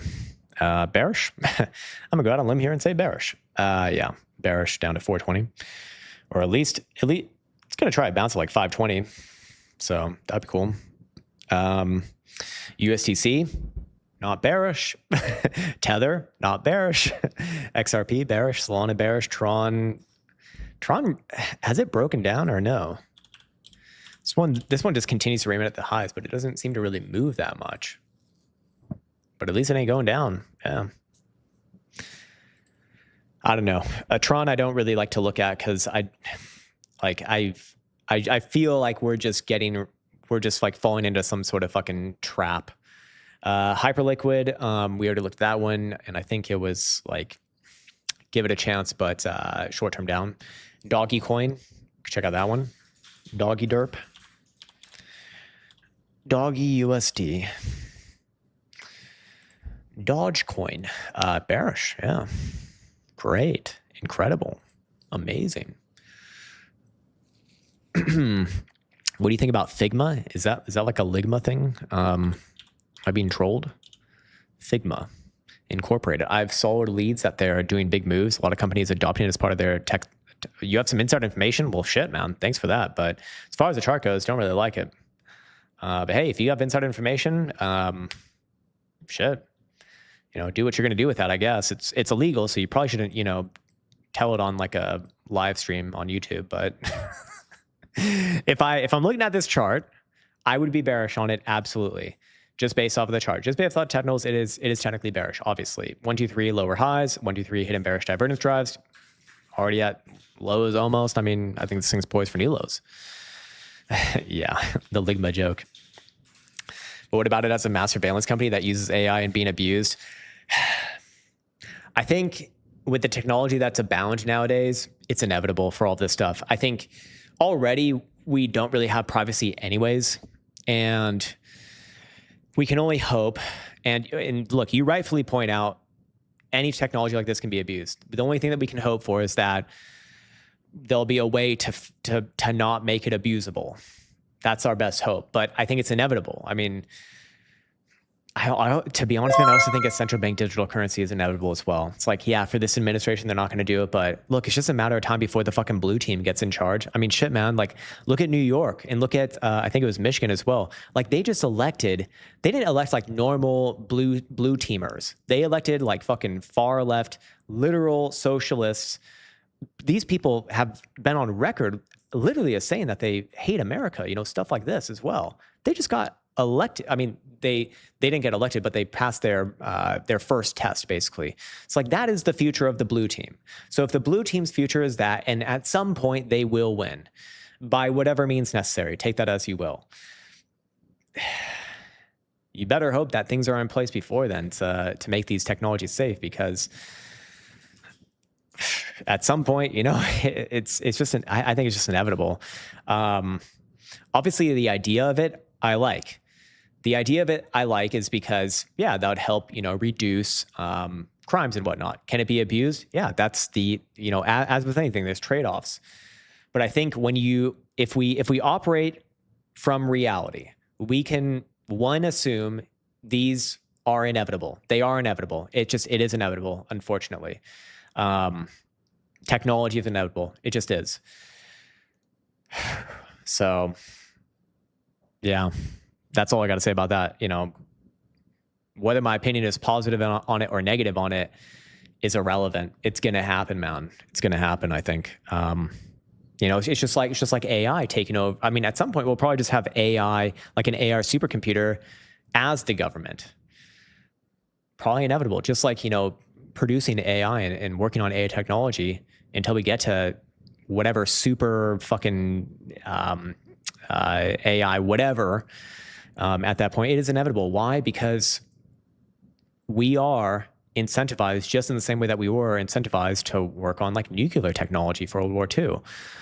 It's an existential threat. Like you have to invest in it. You have to develop it, because if you don't, someone else will. And if someone else will, then you don't get to put your own spin on it. It's all going to be spin anyways. Like we like to pretend that there is. No, I actually can't put that thought well enough into words, so I won't complete it. Mr. T has this way, blue team will never win again. Yeah, maybe, but that doesn't really seem to be going too well, to be honest, man. Like you would think the Save America Act, or it doesn't even, like, even without all the other stuff, like just only citizens being able to vote. You would think that is a no-brainer given that everyone's going to love, but it's not. I mean, it's not. If most people do love it, even on fucking CNN, they'll show that like 75% of the left side of the left team wants it. But even then, it's so hard to get past. Like, that's what blows my mind as I start to learn more about politics and how the whole game works. The saying after 9/11 was never forget. It appears they have forgot. I mean, something like that, man. I think there was a study done about like who votes for who, and it's exactly what you would expect. The New Yorkers will say, the ones who've been there for longer, let's say, they are overwhelmingly not for that side. But the new ones, we will say, are overwhelmingly for. Yeah, man, it's... I just really hope that America works out, because if America doesn't work out, I don't know where you go. I don't know where you go. You can go to UAE, but I mean, that, you're just hoping that the fucking despotic ruler there continues to be a generally good guy. But at some point, someone's going to get in there who's not, So if America fails, I don't know where you go after that. So I'm all in on America, man. I hope that we can make it as good as possible. Mars is a red planet, no blue allowed. It's literally also a red planet. I don't know, man. They better be able to terraform that shit to be real fucking lush and nice before I go over there. Hey, all good, toasty captain, man, and glad you could finally leave a message, man. Sorry, whoa, oh my God, I've completely left off Elijah Schmitz. You didn't read the second half of my question. Okay, of the top, oh, sorry, you're right, I did. Everyone you looked at, you seem to hate. Wait, what? Not bearish on for the next Bitcoin bull market. Look, I think all of them are losers for the next Bitcoin bull market, and it's very simple, very, very simple reason why. None of those XRP did make new highs in this cycle, but it gives it up just as fast as it gets it. I just don't believe in them, man. I don't think that they're going to outperform Bitcoin. Bitcoin so far has been the only real winner in this market. Maybe hype ends up being good. It's possible, it's done quite well this past year, despite everything else, but it still needs time to prove itself. Everything else on the top 10, Ethereum, I couldn't give two fucks about, man. In terms of returns, it's a losing investment. You can't fucking invest in that shit. BNB, that one has made new highs from cycle to cycle, but I don't like these exchange coins, and I certainly don't like something like Binance. I've never believed in them personally. XRP made new highs, gave it up as soon as it got it, basically back down around where it was for the last few years. Solana, no. Tron, maybe if the manipulation is real. Hyperliquid, that one I think could be a question mark. It hasn't disproven itself yet, so I'd be open-minded for that one. Dogecoin, no. Yeah, man, that pretty much hits the top 10. Yeah, man, look, like if you're just trying to get me to say hopium stuff on shitcoins, I would say generally I'm not the person to ask for that. There are plenty of people on YouTube and Twitter that will tell you all sorts of great things that you might like to hear, but generally I'm very skeptical towards these things. You can get shitcoin returns in traditional markets anyways. You don't need to deal with these highly speculative, mostly garbage things. Now, maybe when the Clarity Act passes, which hopefully it passes, who knows about that too, we actually get some legitimate shitcoins popping up, and maybe those could be good. But until then, I don't know, man. Can you check BNB? We actually just did earlier. I think short-term it was definitely down. If memory serves me correctly, yeah. I think this one's coming down to at least like 520. Might have a bounce at 520, but if I'm just, giving you my opinion, I think it's coming down to 400. But it should have a bounce at 500 or 520, whatever. Always have to respect that. Somewhere around there looks fine. But yeah. Not necessarily a fan of this one. I've never really liked Binance. I've always been skeptical of them. Maybe that's completely misfounded, but yeah, they came out of nowhere in 2017 and gained like all of the market. Something weird was going on there, man. Something weird was going on. Hype, that's the one that I'd be most open-minded to. It just hasn't disproved itself yet, and so far, okay. Jonathan says Krown really just said the UAE might be the safest place. He's all in on Republicans, and you should get your news from CNN. Wait, what? You are very early in your understanding of politics. Thank you for letting me know your opinion, and I'm sorry that we have a different opinion. I also don't think you understand my opinion. I think you've also said weird shit like this before. So, yeah, man. If look, maybe I didn't express it properly, or maybe you're just having a very, very, very, very, very disingenuous interpretation of what I said. But in both cases, fuck you. CNN. What? Who cares? Also, who cares? Yeah. Look, I was saying on CNN's own poll, which massively favors the left. Okay. If you don't think CNN is biased, then you're being ridiculous. Look, Fox is also biased. They're biased towards the right. Duh. We've known this for forever. Anyone with a fucking functioning brain knows this. Like, if you want the left view, you go to CNN or MSNBC. If you want the right view, you go to Fox. It's very simple. But even on CNN's own polls, they were saying 75% of the left side wants only citizens to vote. That's my point. Anyways, MU earnings after close. Yeah, man. So this one, we looked at it yesterday for a moment. I don't want to call these things premature. I do think it will hit 980, but I would give it a chance to put in a higher low there just because trend, blah, blah, blah. But here's the thing, man. Last week's low and taking out the red 5 EMA at 980, like if it closes below there on Friday, I would call a weekly reversal, and I'd get ready for big downside moves to, 865, probably bounce there, and then continuation later on to 730, 750 or so. So yeah.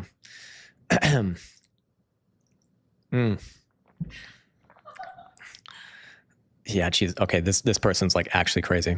All right, fair enough. Just ignore.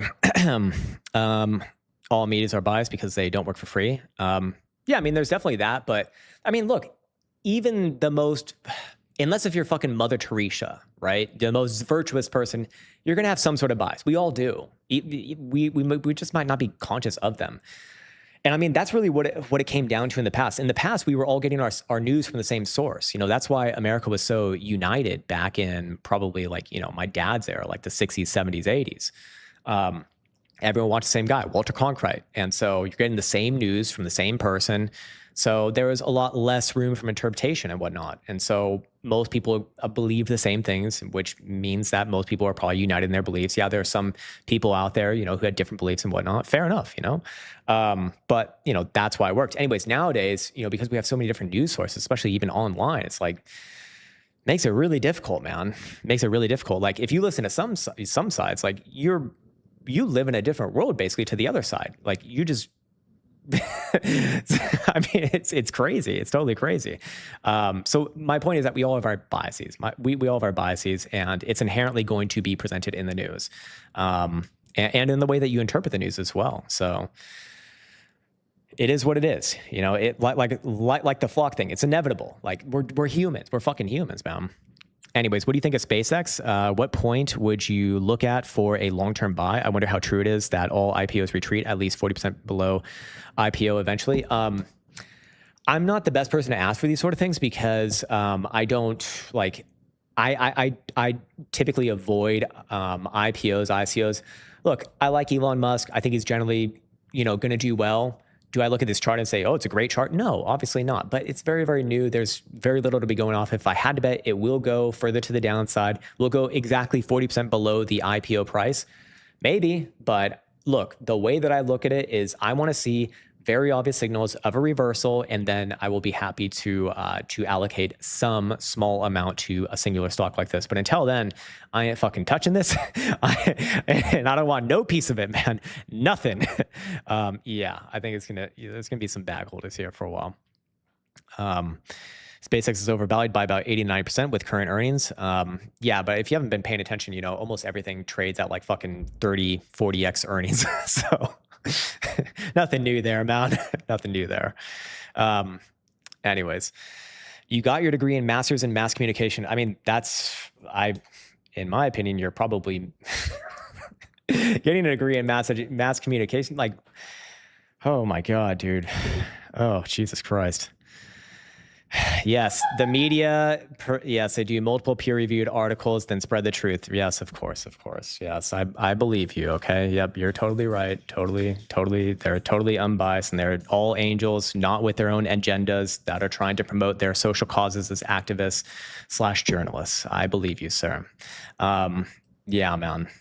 I knew a lot of people who went to my journalism school at Oregon, which actually is apparently a good journalism school. I fucking know those people.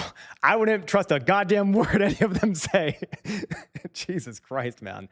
I feel like if you get educated in college like that, like you are, I look at to be honest, man, and I don't mean to offend you, but I look at people who are educated in college like that. Unless you went to like a real scientific study, you are almost deliberately miseducated.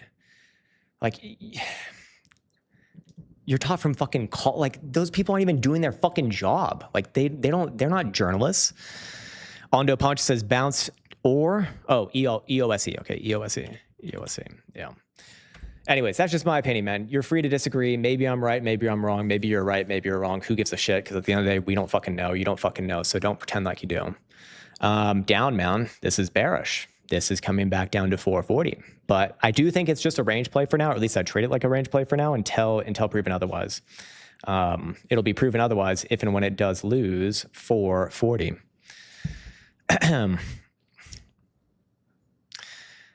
I really don't think no mainstream news is dedicated to the truth. Absolutely no.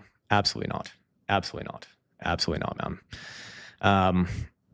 Anyways, Sika Trace says, oh, okay, wait, what? Lots of recession-proof stocks like Nike. I will bite and look. I don't know, maybe Nike. I think the last time I looked at Nike, like it was maybe months ago, and it was looking pretty ugly. Yeah. Oh yeah, it's recession-proof. It's already having its recession.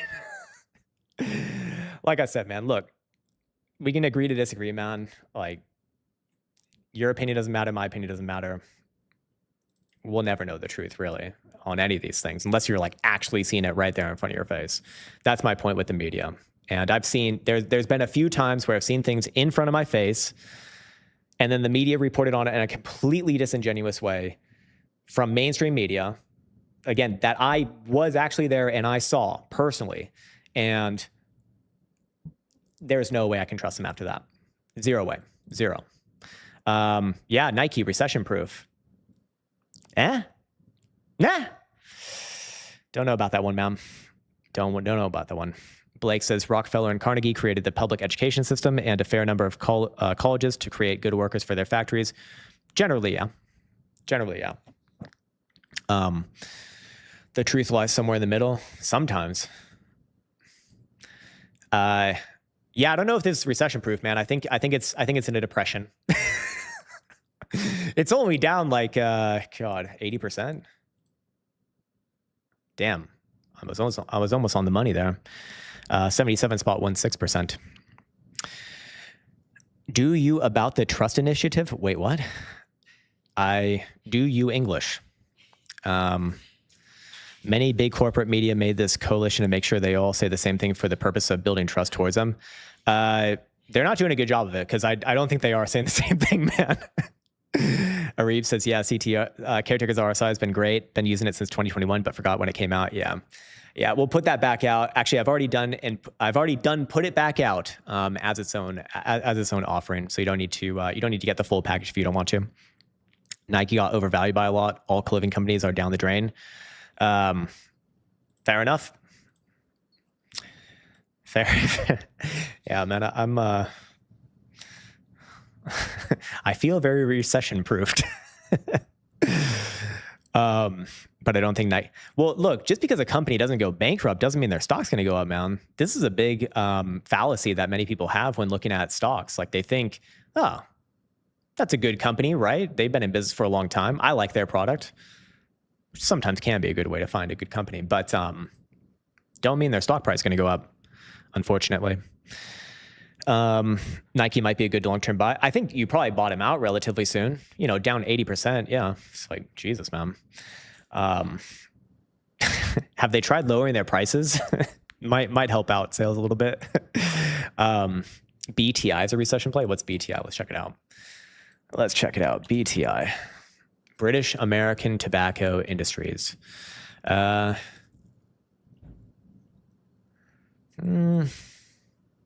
not terrible. It's not really going with the rest of the market, but yeah, not long-term good. I don't know, but don't you think like less and less people are smoking over time? But then again, I guess, well, in the US, less and less people are smoking, but you go to Europe, man, everyone fucking smokes. You go to Asia, everyone smokes. Pepsi did that, lowered their chips. Wait, what? Lowered their chip prices lately? Pepsi. Oh, Pepsi. Yeah, Pepsi probably has some chip companies.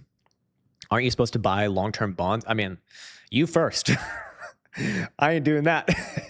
You first, man. No way. No way. No way. I feel like the bond markets. Well, look, I'm not a bond market guy, but maybe I shouldn't comment on that just because at the end of the day, I'm not a bond market guy. But I will tell you, I do not buy bonds. I will keep my money in money markets, but that's only just as like a waiting, period for putting them in stocks. That's the only purpose for that, really, at least for my purpose. Pepsi owns Frito-Lay. Yeah, right. That's kind of what I was getting to. By the way, UAE Prince recently said he can't send his kids to university in the UK because they come back radicalized from the left there. Yeah, man. I mean, look, if like whenever you run into one of those people from one of those types of colleges, like an Ivy League or even just like regular US colleges now too, you almost always know what their views are going to be. You always know where their bias is going to lean towards. And I hear the UK is like very intense, but I don't have any experience there, to be fair. I'm growing some baccy in my garden this year. That sounds like fun. STRC is a money market. Dare I look? It's working. It was a money market. Not currently a money market. Money markets, usually you don't want to lose your capital on. Andrew Plus is trying a new one. That's at all-time high, LQDA. Okay. LQDA. What's this? Liquidity Corporation. Do these people handle all the liquidations? They're going to be in good business soon. Another parabolic move, of course, but I wouldn't say that this one's topped yet, or at least it's not obvious. Just like with all of the previous parabolic moves, when it turns around, it's going to be so fucking fast. It's going to take no prisoners. It's going to happen very, very quickly. So I would always strongly suggest to anyone holding these things, sell on the way up. You're already in crazy land, maybe a short-term pullback here, but I do think you probably hit 81.5 or so. Above there, you got 90 or so. I think you probably got some new highs, maybe in Q3, like July or something like that, but probably a top in later Q3. These are very aggressive rallies, man, like very aggressive. But do I think it's top just yet? I don't think so. No, don't think so. I'm late, but can't put you on 2x because you already talk fast. Man, I used to talk so much faster. Now I feel like I'm on slow mode, especially without caffeine. Ooh, not good. Has DRAM topped for a while? I looked at it yesterday, and actually, I think so. Let's check it out. It's not looking too hot, but I still wouldn't look. It's a very new chart. As always, I don't like doing analysis on new things, and I want to definitely say, hey, take my analysis with a grain of salt. But with that said, I probably wouldn't front run the weekly if it closed below about $66. Yeah, or $66.50. I would get bearish. Until then, maybe just as a quick move back down and then tries again to the upside next week. But the cracks are certainly there. Closing on a bearish engulfing is going to look pretty fucking ugly. But I don't have my usual signals here just because it's too new. So I don't have the obvious things that I'm looking for simply because it hasn't populated them yet because it hasn't been around for that long. Short term, I think it will test 65, so it should get lower than that 66.5 pivot. AMC Theaters, I remember that was like a meme coin during the 2020 and 2021 craziness. Very bad. I think it's a down only. This is the top of your popcorn rally. Bless you, sir. I think it's the next lower high in a series of lower highs that's ongoing for forever and onwards. In other words, it's great.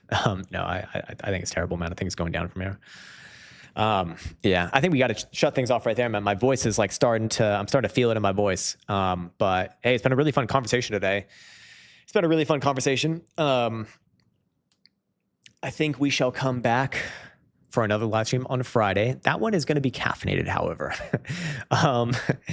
And then, of course, just another regular video analysis tomorrow for Thursday. But other than that, I want to wish everyone the best. Take care.